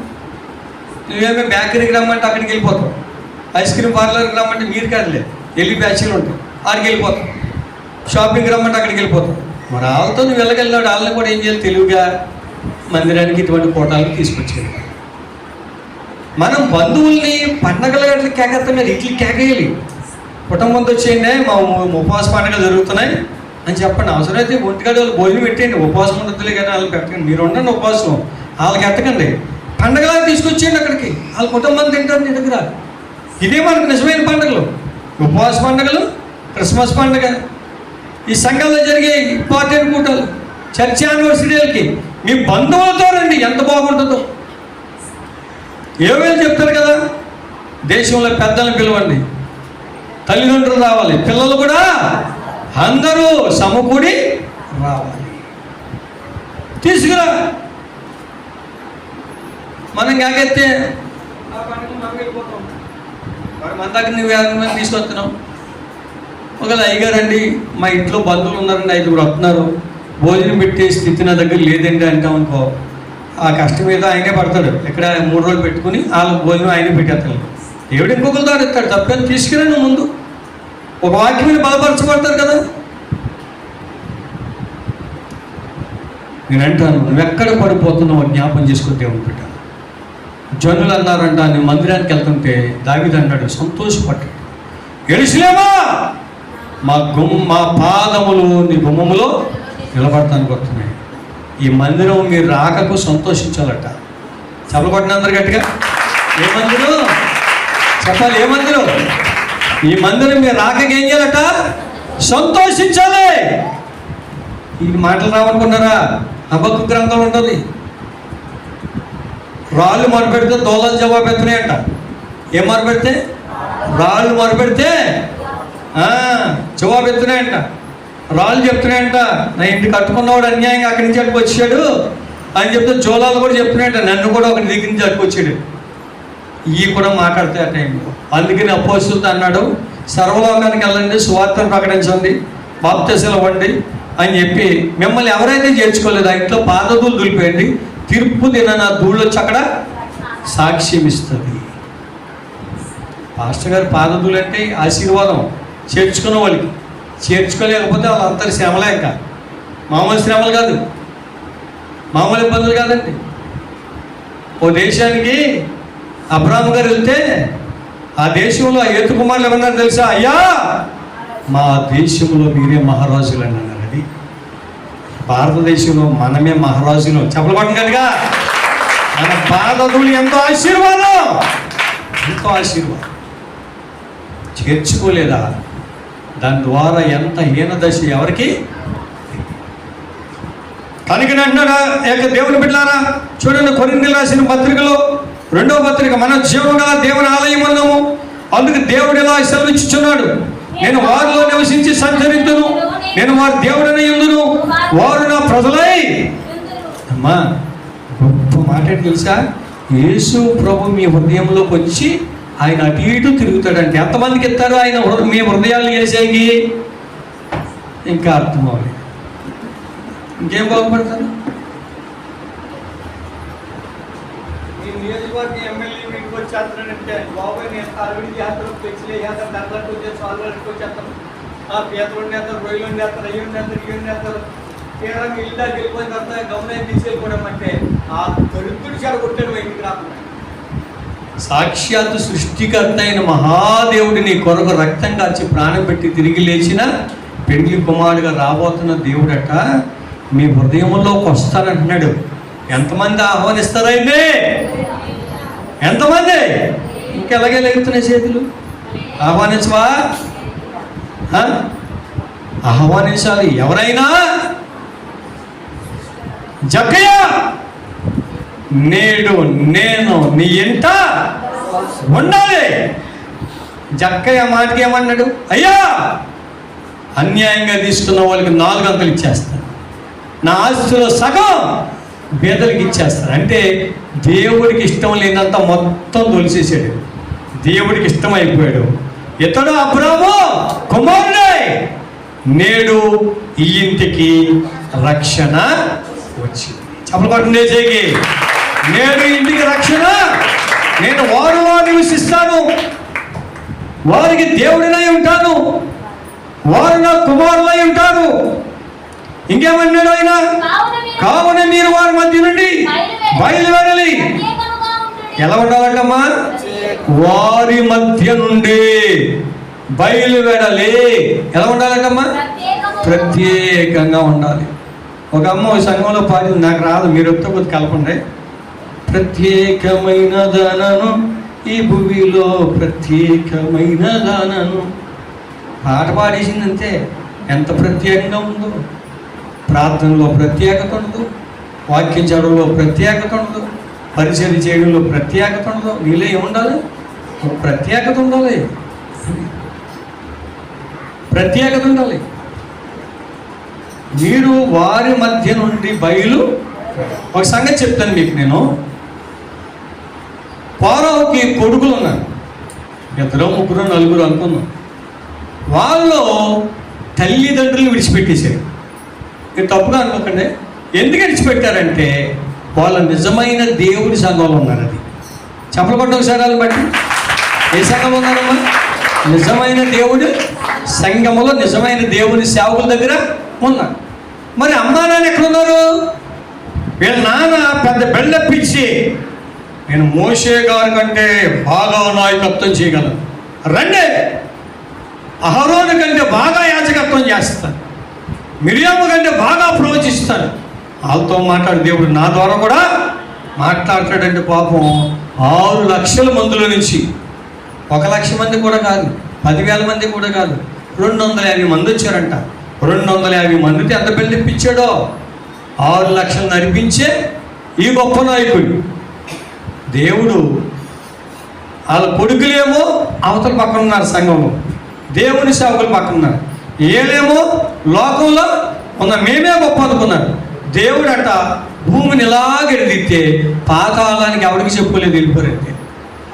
అందుకునే ఆ కోరాహు కొడుకుల పేర్లు ఉన్నాయి కదా, పేర్లు రాయించలేదు. ఆ కీర్తన పేరు ఏమిటారంటే కోరాహు కుమారుడు. 84వ కీర్తన చూడండి ఒకసారి, చదవండి. 84వ కీర్తన.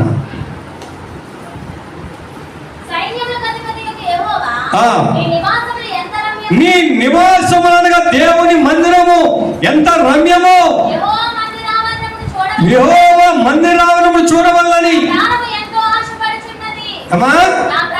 నా ప్రాణము ఎంతో ఆశపడుచున్నది, అది సమస్యలుచున్నది. జీవము గల దేవుని దర్శించుటకు నా హృదయమును నా శరీరమును ఆనందముతో కేకలేస్తున్నాయి. నీ శరీరము, నీ హృదయము, నీ ప్రాణం కేకలేయాలి దేవుడి మందిరానికి రావడానికి. మనం ఏం చేస్తాం? దేవుడి మందిరానికి వెళ్తానికి ఆరాటపడం మనం. దేవుడి మందిరానికి వెళ్తానికి ఆరాటపడం మనం. ఈ కోరాహు కుమారులు ఏమన్నారు? దేవుడి మందిరానికి ఎంత ఘనత ఇచ్చారు వీళ్ళు. మరి వాళ్ళ అమ్మ నాన్న ఏం చేశారు? పాతాళంలోకి వెళ్ళిపోయారు. వాళ్ళతో పాటు 250 మంది అలాగే తగలడిపోయారు. అందుకనే మీరు అవిశ్వాసులతో జోడిగా ఉండకండి, వారికి ప్రత్యేకంగా నిలబడండి. ప్రత్యేకంగా ఉన్న వాళ్ళలోకి నేను వస్తాను, నేను మీ హృదయాల్లో ఉంటాను, నేను నివసిస్తాను, అటు ఇటు సంచరిస్తాను, మీ పక్షంగా నేను గొప్ప కార్యాలు చేస్తాను. గట్టిగా చెప్పులు కొట్టండి. ఆనాడు దేవుని బిడ్డలారా, జక్కయ్య అంతమంది గుంపులు గుంపులు గుంపులుగా వేసే వెనకాల వస్తే యేసు ప్రభు ఎవరింటికి వెళ్ళలేదు, జక్కయ్య ఇంటికి వెళ్ళాడు. అన్ని వేల మంది హృదయాలు దేవునికి ఆలయముగా, రొట్టెలు తినటానికి, చేపలు తినటానికి, యేసు ప్రభు మీద తప్పులు మోపడానికి, రాళ్ళెట్టు కొట్టడానికి, ఆయన మీద ఆయన చేసి అద్భుతాలు చూడటానికి తగలడ్డారు తప్ప యేసైన హృదయంలో చేర్చుకునే వాళ్ళు ఎవరు? యేసైన హృదయంలో చేర్చుకునే వాళ్ళు ఎవరు? ఆయనకి ఎవరు కావాలి? ఆయనను తన హృదయంలోకి ఎవరైతే ఆహ్వానిస్తారో వారు దేవుడికి కావాలి. అందుకే అంటాడు ఆయన, ఆ మొదటి ప్రేమను కోల్పోయావు, ఆ మొదటి క్రియలను కోల్పోయావు, నన్ను ప్రేమించవలసినంత రీతిగా ప్రేమించడం లేదు సంగమా. నాకు చేయవలసిన కార్యాలను సరిగ్గా చేయడం లేదు, సరైన పరిచర్య చేయడం లేదు, నువ్వు లోబడడం లేదు, దీనత్వం కలిగి ఉండడం లేదు, సంఘములో సహకారిగా కూడా నీవు ఉండలేకపోతున్నావు. నీవు మొదటి కార్యం చేయి, మారు మనసు పొందు. దేవుడు అన్నాడు కొరింథీ పత్రికలో, ప్రత్యేకంగా ఉండండి, అపవిత్రమైన దానిని ముట్టకూడని ప్రభువు. అపవిత్రమైన దాన్ని ముట్టకూడదు,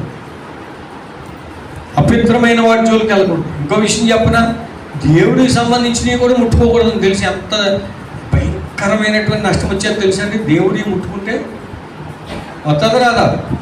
చెప్పాలి గట్టిగా. ఏంటి దేవుడిని ముట్టుకుంటే? దేవుడి సమయం ముట్టుకోకూడదు, ఆయన సమయం మనం వాడుకోకూడదు, ఆయన సమయం ఆయనకి ఇచ్చేయాలి.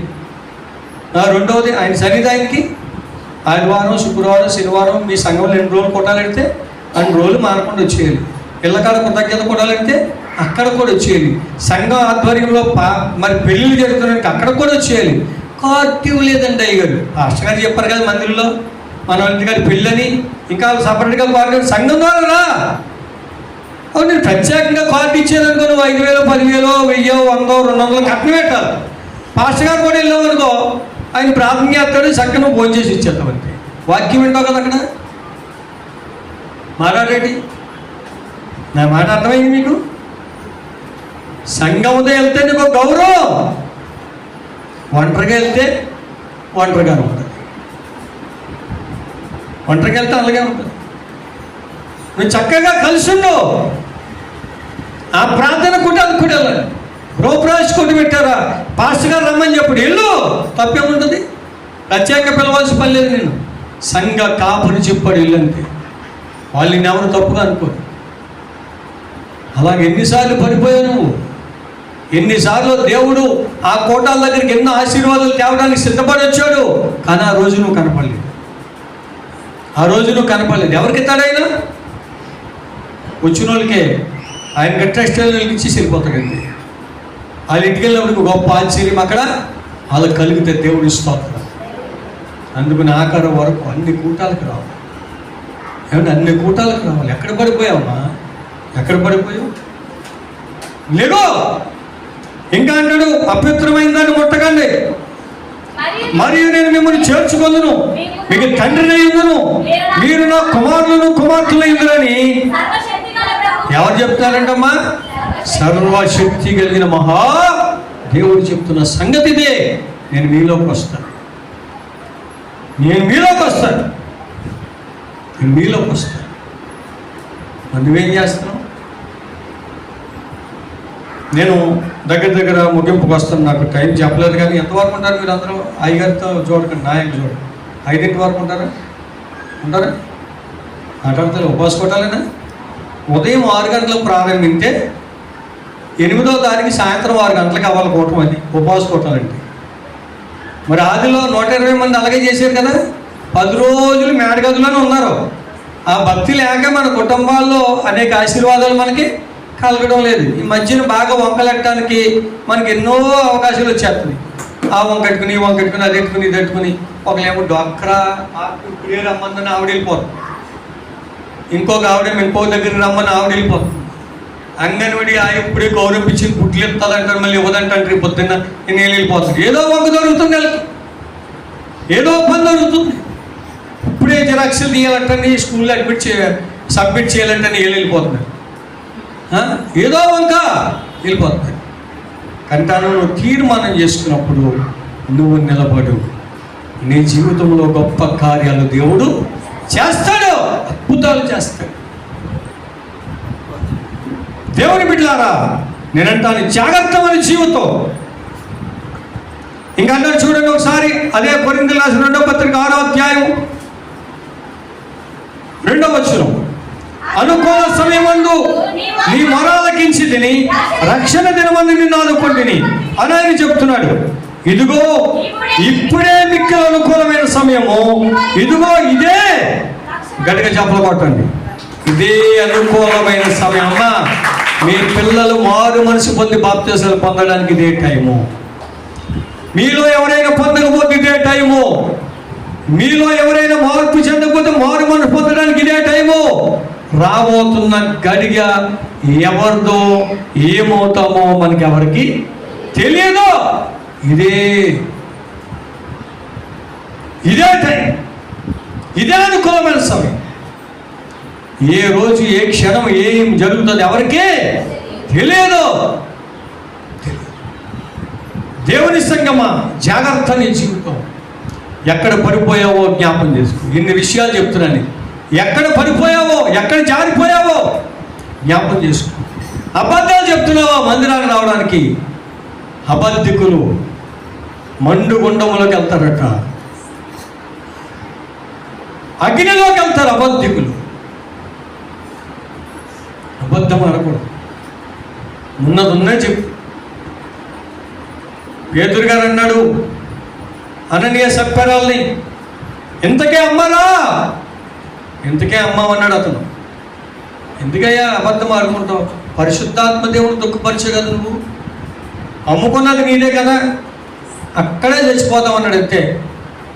ఆ మాట ఆయన అన్నాడు కాబట్టి సరిపోయింది. అదే నాలాంటి దైనల్ గారు లాంటి అన్నలకు మీరు అందరు సాయంత్రం కర్రలేసుకొచ్చేస్తారు. అది నన్ను ఎంత మాట అన్నాడో, ఇంత మాట అన్నాడు. మీరు ఎవరో బాగా తెల్లదు కాబట్టి ఎవరో ఒకరు వంకెడుతున్నాను. ఎవరిని వంకెట్టినావు చెప్పలే, ఎవరిని వంకెట్టినావు? సరే సుధాకర్ని అంటానులేదు. ఇస్రాయేల్ గారు మా దానియేలు గారు నేను ఎంత మాట అంటాడండి, ఎంత పరిచయం చెప్తే అంత మాట అన్నాడు. నేనేమంటాను తెలుసా? ఏం మాట్లాడండి అంటే, కష్టపడతలేదు అన్నాడండి. ఎలాగండి అలాగే కష్టపడేవయ్యా, తప్పేముంటుంది, ఆయన అన్నమాట తప్పలేదు వెళ్ళు అంటాను నేనైతే. అది ఇంకొకరికి చెప్పాడు అనుకో, అష్కెనాజీ గారు ఆయనకి దగ్గరగా ఉంటాడు కదా, అందుకే ఆయన అలా చెప్పుకుంటాడు. ఊరుకోవయ్యా, నువ్వు లేకపోతే ఆయనకి ఏమీ లేదు, నువ్వు తక్కువ చూడు, అసలు తికమకలు అయిపోతాడు, నువ్వు దూరం అయిపోయి చూడు. చెడగొట్టే వాళ్ళు చాలా మంది ఉంటారు. ఎవరి మాట ఎక్కువ అవుతుంది అప్పుడు? ఎవరి మాట ఎక్కువ అవుతుంది? నిజమైన మారు మనసు పొందాలనుకుని ఏమవుతాడు? ఖండించి గద్దించి ఎవరు బుద్ధి చెప్తారో వాళ్ళకు లోబడితే వాళ్ళు సరవుతారు. దేవుని స్తోత్రం. నాకు ఇందాక దానియేలు గారు కొన్ని మాటలు చెప్పారు. నేను చాలా ప్రేమతో నా భార్య నేను స్వీకరించాను. ఎందుకో తెలుసా అంటే మీ దైవజనుడు అంటే నాకు చాలా ప్రాణం, చాలా ఇష్టం.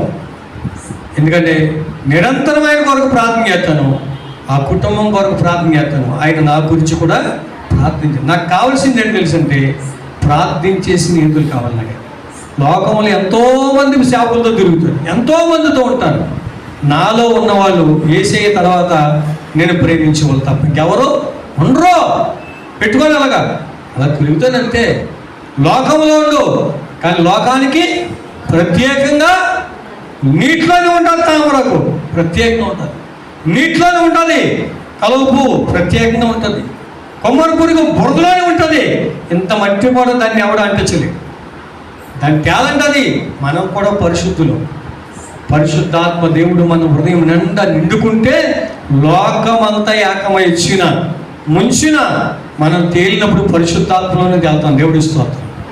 ఎందుకో తెలుసా? ఆయన మనలను లోకానికి వెలుగుగా ఉంచాడు. చెప్పలు కొట్టని వేసే గట్టిగా లోకానికి వెలుగుంచాడు. చూడండి దేవుడు బిడ్డారా, ఎఫెసీయులకు రాసిన పత్రిక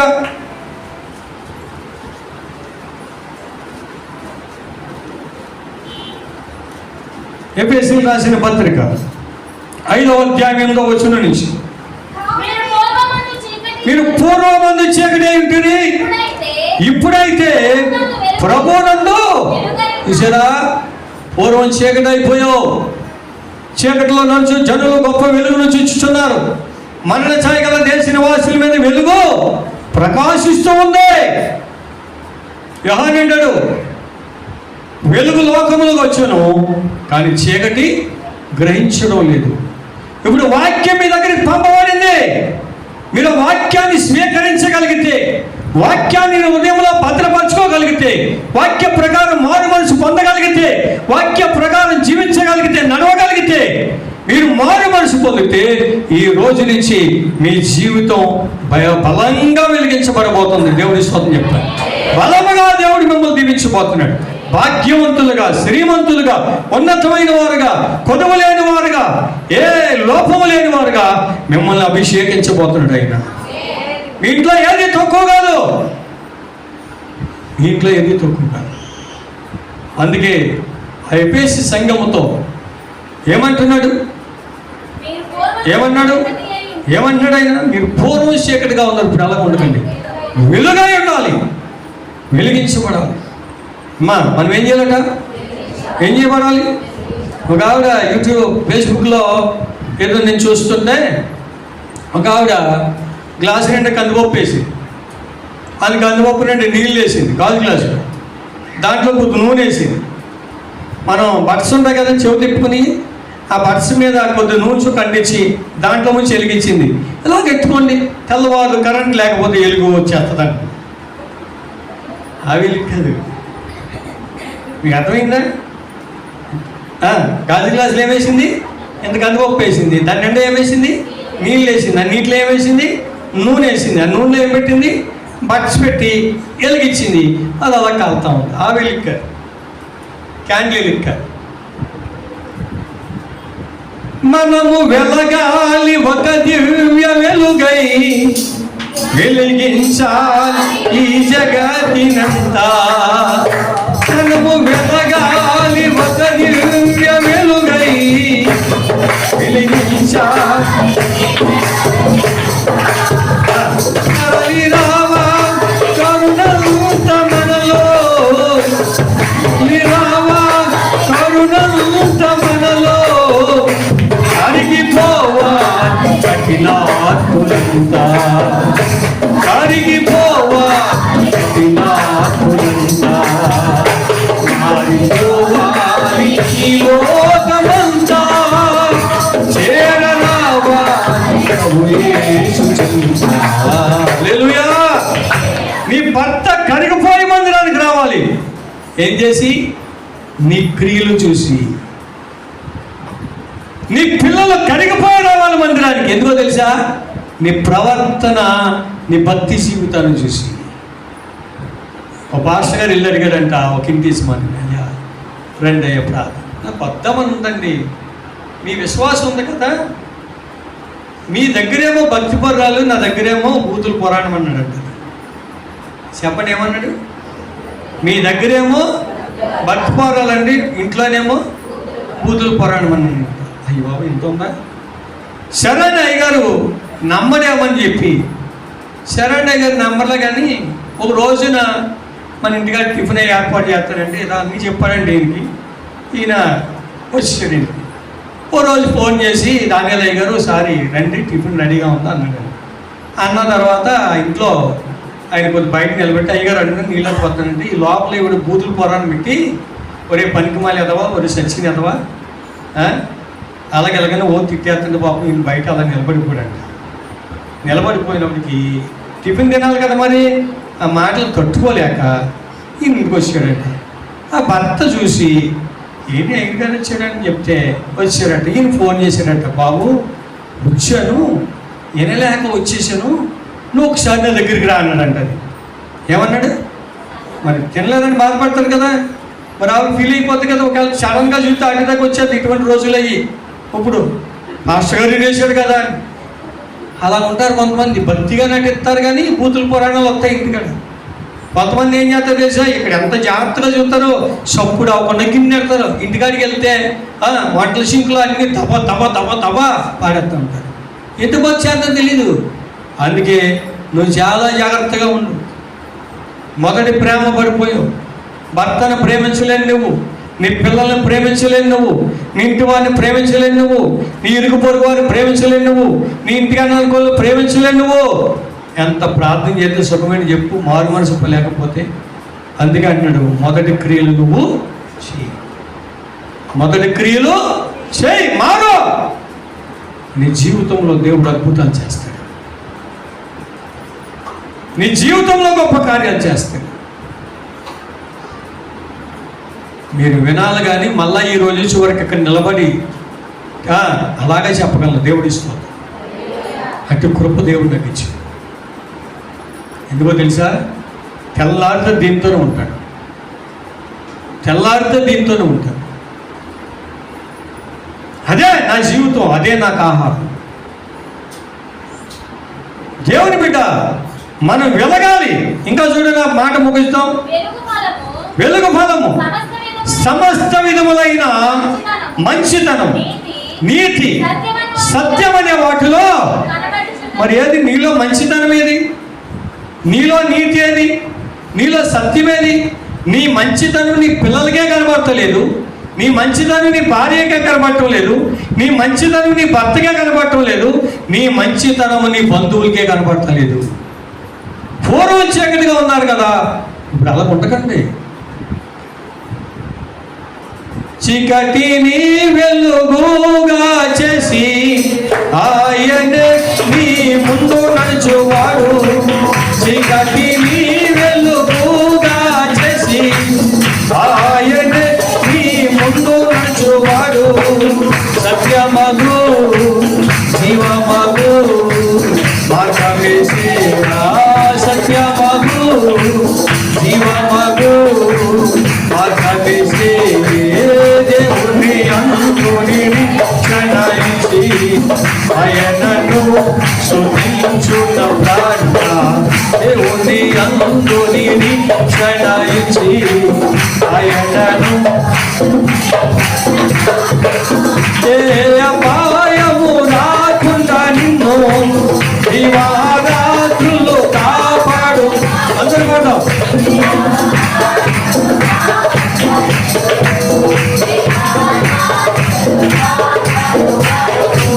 ప్రతిక్షణం పక్షముండు రక్షకుడు, ప్రతిక్షణం పక్షముండు రక్షకుడు.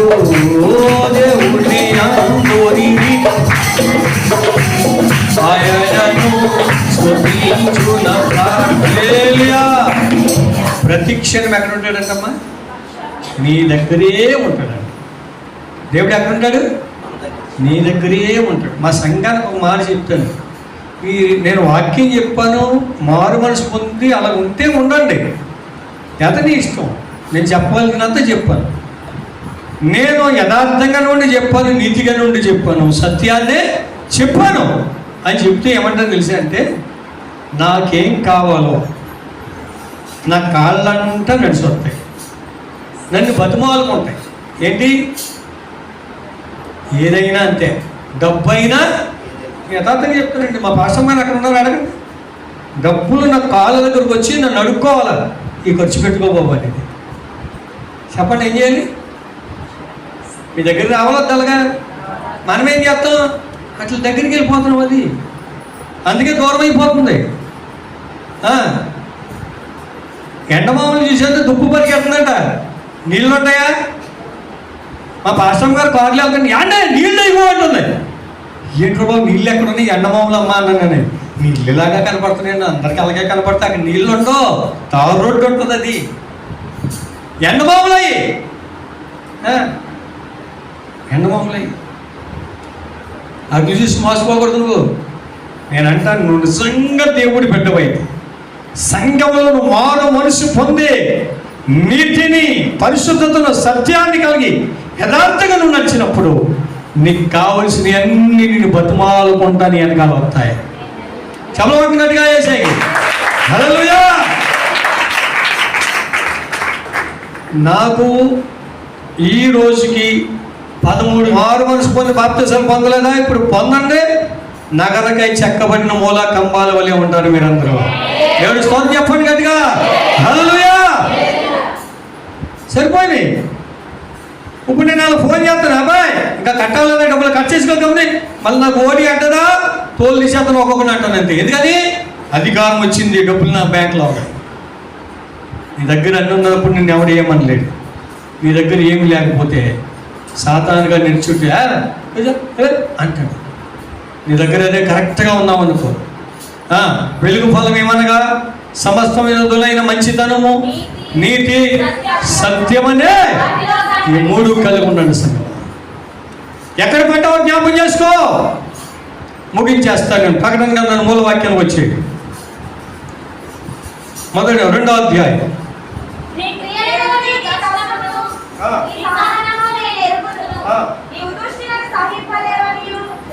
అమ్మా 4 నుంచి. అయిన మొదట నీకు నేను ప్రేమను వదిలితవని నీ మీద తప్పు ఒకటి మోపవలసి ఉన్నది. నీవు ఏ స్థితిలోని పడుతువో అది జ్ఞాపకం చేసుకుని మారు మనసు పొంది ఆ మొదటి క్రియలు చేయము. అట్లా చేసి నువ్వు మారు మనసు పొందితేనే సరే, లేని ఎడలా నీ ఎద్దుకు వచ్చి ఏం చేస్తాడట? పరదేశులము ప్రియులారా మన పురమేది కాది తీసేస్తాడట. మనం ఏమన్నప్పుడు అలవద్దు ప్రభు, ఆత్మదీపమును నీ ప్రేమతో వెలిగించు ప్రభు. మన పురాణి నిందలలో, చక్కని పాట గుర్తొత్తలేదు. ఆత్మదీపం వెలిగించమని దావీదు ఏమన్నాడు? అయ్యా నీ పరిశుద్ధాత్మను నా నుంచి తీసివేయి, నన్ను వెలిగించు, నన్ను వెలిగించు.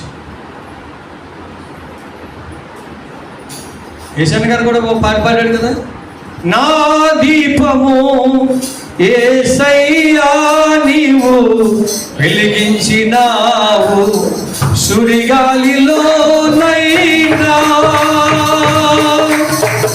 జడివాడలో నైనా ఆరిపోదులే వెలిగించిన దీపము, నీవు వెలిగించిన దీపము, నీవు వెలిగించిన దీపము, నీవు వెలిగించిన దీపము, యేసయ్యా నీవు వెలిగించిన దీపము, నా దీపము యేసయ్యా నీవు వెలిగించినావు, సుడిగాలిలో నైనా జడివాడలో నైనా,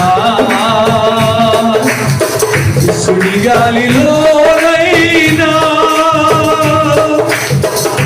జడివాడలోనైనా ఆరిపోదులే వెలిగించిన దీపము. నీవు వెలిగించిన దీపము, నీవు వెలిగించిన దీపము, నీవు వెలిగించిన దీపము, నీవు వెలిగించిన దీపము. ఒక రాత్రి మోషన్స్ అయిపోతున్నాయి. 10 అయిపోయింది, 20 అయిపోయింది, 40 అయిపోయింది. పడిపోయారు. అందరూ ఒత్తుగా పడుకున్నారు. మా పిల్లలందరూ ఓపిక లేదు, స్వరం అత్తలేదు. ఆ వాష్రూమ్కి వెళ్ళే దగ్గర గుమ్మం ఉంటుంది, లోపలికి వచ్చి అక్కడ పడిపోయారు. అమ్మా అమ్మా గబగబ వచ్చి గవర్నమెంట్ హాస్పిటల్ ఇస్తుంది. అక్కడ ఒక 25 అయిపోయింది. 65 25 వచ్చాడు, నా కళ్ళ ముందు చచ్చిపోయాడు. 15 వచ్చాడు, నా కళ్ళ ముందు చచ్చిపోయాడు. ఒక 7 వచ్చాడు, నా కళ్ళ ముందు చచ్చిపోయాడు. మా అల్లుళ్ళు మా పిల్లలు అక్కడే ఉన్నారు. నన్ను బ్రతికించిన నా దేవుడు, నన్ను వెలిగించిన నా దేవుడు. 25 చచ్చిపోయాడు, 5 చచ్చిపోయాడు, 15 చచ్చిపోయాడు. 65 మోషన్స్ అయినా నా దేవుడు బ్రతికించాడు. ఎవరయ్యా నువ్వు? ఇంతమంది వచ్చారు నీ దగ్గర చూడటానికి అంటే, నేను పాస్టర్ గారినయ్యా, నేను ఒక దైవజనుడే. అల్లుడు వాళ్ళు అన్నారు, ప్రైవేట్ హాస్పిటల్ తీసుకెళ్ళి పరదేశీలు పాటుగా తీసుకొచ్చేది. కానీ మళ్ళీ చంపేతారు. అక్కడికి తీసుకెళ్తే గవర్నమెంట్ హాస్పిటల్ తీసుకెళ్ళి కొన్ని వసతులు మనం వాడుకోం, కానీ గవర్నమెంట్ హాస్పిటల్ వాడుకున్నంత ఉత్తమం ప్రైవేట్ హాస్పిటల్లో దొరకదు. నేను చంపి పంపిస్తాను. అక్కడ ఎందుకు ప్రభువా నన్ను ఇక్కడ ఇలాగ పెట్టామంటే, ఆత్రేయపురములో స్పెషల్ కదా పూతరేకులకి. అక్కడ ఒక ఆయన వాళ్ళ మేనల్లుడు అదే చెబుతూ అక్కడ ఉన్నాడు. వాళ్ళ మేనమా వచ్చాడు. వాడు తాగుపోతు. వాడు సువార్త ప్రకటించి యేసు నామములో తాగుడు మానేసాడు. చెప్పగలగా ఇప్పుడు నన్ను ఇంత అక్కడ ఎందుకు కలిగించాడు? ఒక మనిషిని మార్చడానికి, తాగుబోతనాన్ని విడిపించడానికి.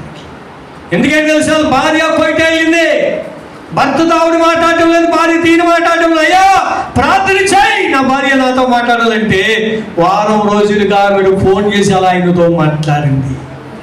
ఎవరు చేశారు ఈ కార్యం? వస్తానంటే నా కారు మీద తీసుకెళ్ళి ఆయన జీపించి, మీకు పూతరేకుల డబ్బా కొన్ని చీలకు కదండి పాస్టర్ గారు కదా, మీ సంఘంలో ఎవరైనా వస్తారంటే తీసుకెళ్ళి ఒక మంచి డ్రై ఫ్రూట్స్తో తయారు చేయించిన, అక్కడ స్పెషల్ ఉంది, అన్ని కొట్లో కొనకూడదు, కొన్ని కొట్లే ఉంటాయి, చేయించి మీకు ఇస్తాను గిఫ్ట్. రెండు వస్తానండి ఆయన చూపిస్తాను. అప్పుడు మార్పు చెందుతాను. ఈ దీనుని ఎన్నిసార్లు బ్రతికించాడు. 13 యాక్సిడెంట్లు అయిపోయినాయండి. ఏళ్ళు ఎరగలేదు, కాళ్ళు ఎరగలేదు, ఎముకలు ఎరగలేదు, నరాలు నలగలేదు, ఏమవ్వలేదు. ఘోరమైన యాక్సిడెంట్లే. దేవుడు కాపాడు, దేవుడు బ్రతికించాడు. ఎందుకో తెలుసు అంటే, మనం నీతిగా పరిశుద్ధత కలిగి సత్యములో మనం దేవునికి నమ్మకంగా నడిస్తే దేవుడు నీ దగ్గరే ఉంటాడు, దేవుడిని పక్షంగా ఉంటాడు. అందుకే నాకు దేవుడి అంటే ప్రేమ. 25 సంవత్సరాలు వచ్చే వరకు దేవుడికి చాలా దూరంగా ఉన్నాను. 26వ సంవత్సరం నుంచి ఇప్పుడు 58 వచ్చినాయి. యేసయ్య వెనకాల పరిగెడతానే ఉన్నాను,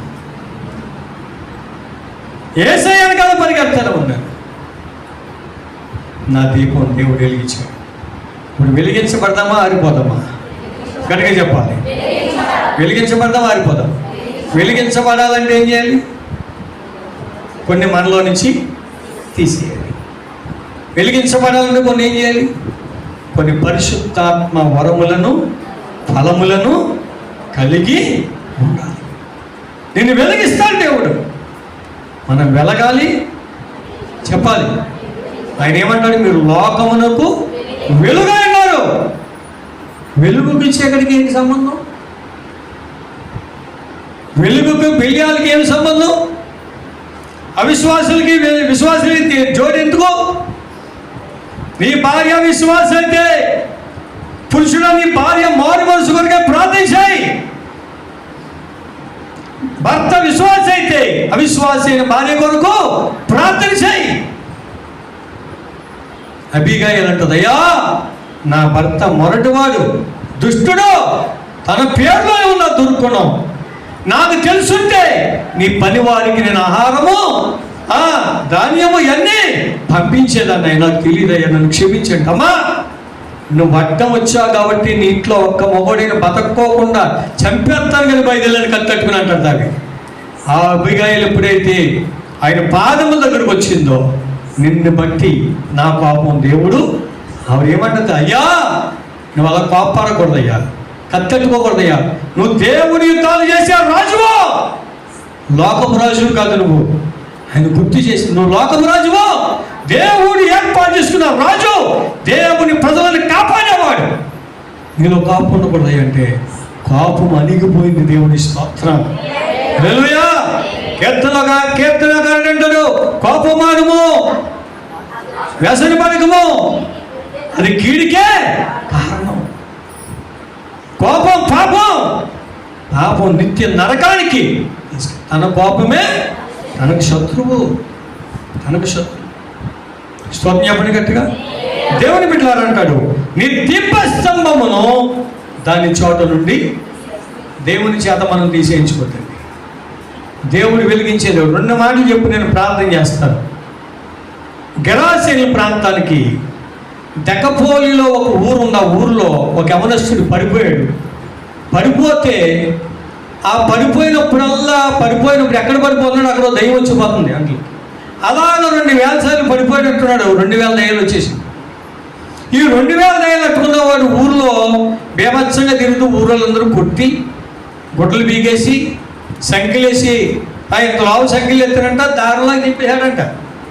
2000 దయ్యాలు బలం ఎంత ఉంటాయి తింపేసాడంట. ఈ నెల కాదని కొట్టి శ్మశానాలకు గంటేశాడు. సమాధిలోకి వెళ్ళిపోయాడు. సమాధిలో పిచ్చకాకలేని తిరుగుతున్నాడు. ఆ టయాన్ని యేసుప్రభువు వారు రోజున అలాగొచ్చాడంట. యేసయ్యా ఏం మాట్లాడుకున్నాను, అయ్యా నీ టైం రాకుండా నీకు వచ్చావు, నువ్వు అర్జెంటుకి వదిలి వెళ్ళిపోవంటే, నేను ఒక్కడే కాదయ్యో చాలామంది ఉన్నా, అనేకులము. అయ్యా మమ్మల్ని బయటికి తోలేకయ్యా ఆ పందులోకి పంపించేయంటే, ఆ పందులోకి వెళ్ళిపోయేలాగా పెడితే ఆ పందులు పరిగెత్తుకుని వెళ్ళి ఒడిగా వెళ్ళి సముద్రంలో ఊపిరి తిరగక చచ్చిపోయాయి. అవి 2000 దయ్యాలు పందులు అనమాట. అందుకని 2000 దయ్యాలు పట్టినాయి అని చెప్తారు. అది లెక్క. 2000 దయ్యాలు. వాళ్ళందరూ ఏం చేశారు, మా వ్యాపారం పోయిందని యేసుప్రభువు తరిమేతం మొదలెట్టారు. ఈయన వెళ్ళిపోతుంటే ఈయన కాళ్ళగా పట్టుకుని, అయ్యా నన్ను బతికించున్నాడు, నన్ను బాగు చేసినోడు అంటే, నాతో నువ్వు రాకబ్బాయి, ఏ ఊరు నుంచి నువ్వు తరమపడ్డావో, ఏ ఊరు నుంచి ఈ యొక్క తెయ్యాలున్న ప్రాంతానికి వచ్చావో అదే ఊరు వెళ్ళి నీకిట్టి గొప్ప కార్యం చేసిన యేసయ్య కొరకు నువ్వు సాక్ష్యం చెప్పు. దేవుడి స్తోత్రం. ఆ దెకపోలి ప్రాంతం వెళ్ళాడంట. మంచి బట్టలు కట్టుకుని స్వస్థత కలిగి, గాయాలు కదండి మరి అందరూ కొట్టేశారు కదా, గాయాలన్నీ మారిపోయి వెళ్ళి వాళ్ళ అమ్మ నాన్న కనపడి, ఒరే ఎవరు అంటే, యేసు ప్రభు నన్ను బాగు చేశాడు. చెప్పండి చెప్పగలుగుతుందిగా, ఎవరు బాగు చేశారు? ఆ ఊరు ఒరే చెప్పులెట్టు కొట్టాం కదంటే, అప్పుడు కొట్టేవులే, ఇప్పుడు కొట్టు, నన్ను మార్చిన దేవుడు. మారు మనసు పొంది దెకపోలి ప్రాంతం అంతా ఒకడు ఏం చేశాడు, సువార్తను. ఈరోజు బాప్తిజం పొందిన నువ్వు ఏం చేస్తున్నావు? ఎవరికైనా చెప్తున్నావా? ఎవరినైనా మారుతున్నావా? నలుగురు నీ ద్వారా మార్చబడితే నువ్వే ఒక ఇల్లు అది తీసుకుని కోట పెట్టేస్తున్నాను. నేను ఎక్కడ కాదండి, బయట ఎక్కడ ఇంకెళ్ళి కోట పెట్టేస్తున్నాను. అమ్మ నువ్వే కదా మార్చావు, నాకు నువ్వే కదా వాక్యం, మళ్ళీ అక్కడికి తీసుకెళ్ళి కోట పెట్టే అమ్మ. నేనంటాను, నలుగురు దొరికితే కోట పెట్టేస్తాం, 10 మంది దొరికితే కోట పెట్టేస్తే వాళ్ళతో పాటు నీతో పాటు వాళ్ళ మొత్తం అగ్ని ఆరదు పురుగు అది అలా దరిద్రం అయిపోతుంది. నువ్వు ఉన్నంతకాలం సహవాసంలో నమ్మకంగా ఉంది. యెహోషువ చూడండి, మోషే ఆయన చనిపోయే వరకు నమ్మకంగా ఉన్నాడు. నాయకత్వం ఎవరికి వచ్చింది? యెహోషువకు వచ్చింది. అలా నమ్మకంగా ఉండాలంటే అలా ఉండాలి. అలా ఉంటేనే దేవుడు నీ పట్ల చేస్తాడు. విశ్వాసి కొడుకు హన్నా కొడుకు సమయాలు ఏమయ్యాడు? గొప్ప ప్రవక్త అయిపోయాడు. నువ్వు అలాగే ఉండాలి. నేను పాస్టర్ గారి దగ్గర సేవ నేర్చుకున్నాడు ఎలా ఉన్నాను తెలుసా? ఇలాగా డ్రమ్ము కొట్టుకుని ఆ మూలన అలాగే కూర్చుని ఉండండి, పాటలు పాడి డ్రమ్ము కొట్టి మళ్ళీ అక్కడ నిలబడి కింద కీర్తన చదివించి సాక్ష్యాలు చెప్పించి కానుకలు ప్రార్థన అయిపోయిన తర్వాత అయ్యగారు ఆ బియ్యం సంచి ఇచ్చి వెళ్ళు ఆ సంఘం దగ్గరికి వెళ్ళంటే అక్కడికి వెళ్ళిపోయి అక్కడ అలాగ వచ్చినప్పుడు వాక్యం చెప్తారు 3 సార్లు ఇచ్చిపోడు కదా. ఇంక తెలుసు ఆయన గురించి. 4-5 ఆరాధన జరిగిపోతే డబ్బులు ఇచ్చిపోడు కదా ఆయన నాకు. అప్పటికి 2 పిల్లలు 6 పిల్లలు ఎవరు ఆడతారు? మరి ఎవరు ఆడతారు? డబ్బు కొరకు చూడలేదు కానీ దేవుడు పోషించాడు. ఆయనేమో ఈరోజు పడిపోయాడు, సంఘాలు పడిపోయాయి. నేను లేచి నిలబడ్డాను. 200 మంది పైగా సంఘాన్ని దేవుడు ఇచ్చాడు. 70 కుటుంబాలను ఇచ్చాడు. అక్కడ కాకుండా బయట రాష్ట్రాల్లో జిల్లాల్లో కొన్ని 100 మందికి బాప్తీసాలు ఇచ్చాడు. ఎవరు చేశారు? ఒదిగి ఉంటే దేవుడి కార్యాలు చేస్తాడు. గట్టిగా దేవుడికి స్తోత్రం చెప్పండి. హల్లెలూయా. నేనంటాను జాగ్రత్త. దీపస్తంభాన్ని తీయించుకోకండి. ప్రభువుని అడగండి, అయ్యా నీ ఆత్మను నా నుంచి నువ్వు దూరం చేయకండి. చూడండి మాట పూర్తి చేసి, అయితే ఈ ఒకటి నీలో ఉన్నది నికోలాయితల క్రియలను దర్శించుచున్నావు, నేను కూడా వీటిని నేనంటాను చెడ్డ క్రియలు చేయకు, నువ్వు మంచి క్రియలు చేయి. అట్లా కూడా ద్వేషించింది ఆ సంఘం. అప్పుడు అంటాడు చెవిగలవాడు ఆత్మ సంగములతో చెప్తున్న మాట. ఇప్పుడు మీరు అందరికీ ఎంతమంది చెవులు ఉన్నాయి? వినే చెవులు ఉన్నాయా? వినే చెవులు ఉన్నాయా? చెప్పాలి గట్టిగా. చెవి ఎక్కి నా యొద్దకు రండి, మీరు విని ఎడల మీరు బ్రతుకుతారని వాక్యం ఉంది. దేవుడి ఇష్టం. ఆత్మ సంగముతో చెప్పుతున్న మాట చెవిగలవాడు వినును గాక. దేవుని ఆత్మ మీతో మాట్లాడండి. నేనేదో నా టాలెంట్ చూపుకోవడానికి ఎక్కడికి వెళ్ళండి, ఖచ్చితంగా ఉన్నమాట ఉండని చెప్పు. నచ్చని నచ్చకపోని పరిశుద్ధాత్మ దేవుడు తెలియచేసిన సంగతి చెప్పాను. ప్రజలు మెప్పొద్దున్నారు, దేవుని మెప్పు కావాలి. దేవుడు మెచ్చుకునేవాడు ధన్యుడు కానీ ప్రజలు మెచ్చుకునేవాడు ధన్యుడు కాదు. అప్పుడు అంటున్నాడు చూడండి, జయించువానికి దేవుని పరదేశంలో ఉన్న జీవ వృక్ష ఫలము. గట్టిగా దేవుడికి స్తోత్రం చెప్పండి. ఇది సింపుల్గా చెప్పి నేను ప్రార్థన చేసేస్తాను. పరదేశంలో ఉన్న జీవ వృక్ష ఫలం ఎవరు పోగొట్టుకున్నారు? అది ఆదాము అవ్వలు పోగొట్టుకున్నారు. దాని చుట్టూరు దేవుడు ఏం వేశాడు? అగ్ని జ్వాలలు, ఖడ్గ జ్వాలలు పెట్టాడు. దాని దగ్గరికి ఇంకెవరు కానీ వీళ్ళు. కానీ అన్ని దినాల్లో ఉన్న ఈ సంఘానికి దేవుడు అవకాశం ఇస్తున్నాడు. నువ్వు జయిస్తే, మారు మనసు పొందితే, ఆ మొదటి క్రియలను చేస్తే, ఆ మొదటి ప్రేమను కలిగి ఉంటే, ఆ మొదటి భక్తి విశ్వాసంలో కలిగి ఉంటే, సమస్త విధములైన మంచితనము నీతి సత్యమనే వాటిలోను నమ్మకంగా వెలిగించబడితే ఆ జీవ వృక్ష ఫలములు నేను నీకు ఇస్తాను. లేకపోతే నీ దీపస్తంభం తీసేస్తాను. అర్థమైందా? తీయించుకుందామా? జీవవృక్ష ఫలం తిందామా? గట్టిగా తిందామా? తినాలంటే ఏం చేయాలి? సంఘములో మంచి పరిచర్య చేయాలి, పరిశుద్ధులకు ఎదగాలి, యథార్థవంతులకు ఎదగాలి. ఏమండి? చేసే కార్యాలన్నీ యథార్థంగా వాక్యానుసారమే ఉండాలి. ప్రార్థన మానకూడదు, పరిచర్య మానకూడదు, దాతృత్వం మానకూడదు. ఏమండి? తర్వాత దేవుని దశంభాగాలు ఖచ్చితంగా ఇవ్వాలి. నేను 2 దశంభాగాలు తెస్తాను దేవుడికి. 2 దశంభాగాలే కాదండి, మా సంఘంలో వచ్చిన 20 రూపాయల గదులు ఖర్చు పెట్టుకోండి. అవన్నీ ఇలాగ మీటింగ్స్కి వచ్చిన పెట్రోల్ కొట్టించుకోవడానికి పెట్టుకుంటారు. ఇంకా ఏంటంటే ఇవన్నీ తీసేస్తే ఏసీ అయ్యే కదా. మీరు అలాగే వేయకూడదు అనమాట. అన్నీ బాగానే చెప్పారు కానీ ఎక్కడ పెట్టారేటండి మాకు. మందిరములో ఈరోజు ఈ దినాల్లో నేను అంటాను, 50కి తక్కువగా ఉన్న కాగితాలు ఎక్కడా కనపడకూడదు మందిరంలో. ఎందుకో తెలుసా? నీవు అభివృద్ధి చెందిన కొలది ఏం చేయాలట? నీ దాతృత్వం నువ్వు ఇచ్చేదంతా బాగా దేవుడిస్తావు. చెప్పుకెళ్తే చాలా సంగతులు వస్తాయి, అలా ఇవ్వాలి. అందుకే ఈ రోజున ఇలాగ నేను దీవించబడ్డాను. నేను ఎవరి దగ్గర అయితే తర్బీదు పొంది నేర్చుకున్నానో ఆయన ఇవ్వక పడిపోయాడు, సంఘాలు పడిపోయాడు. వాళ్ళ అల్లుడు గారు సైతాన్ బోధంలో పడిపోయాడు. ఏం బోధ తెలుసా?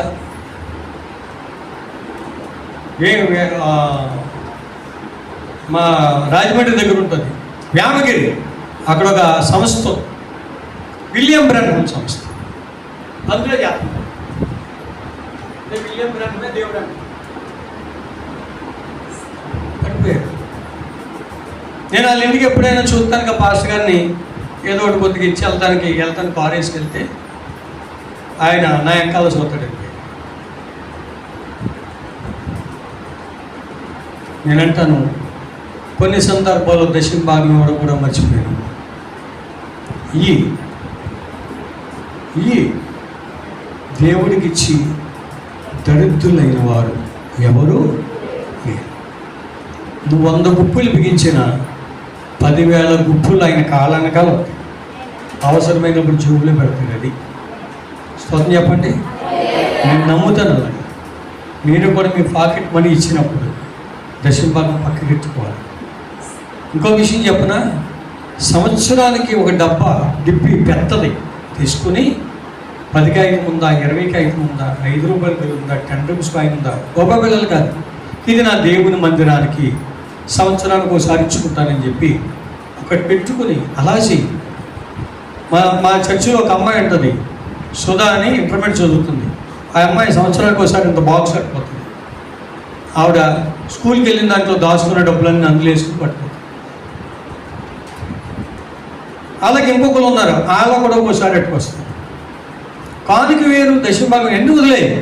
దేవునికి ఒక నిధి ఏర్పాటు చేసుకో, అది దేవుని సువార్త విషయమై వాడబడుతుంది. గట్టిగా దేవుని స్తోత్రం చెప్పండి. ఇప్పుడు ఆయన ఇంటికి సడన్గా 4 పాస్టర్ గారు వస్తారు. ఎవరు పెడతారు?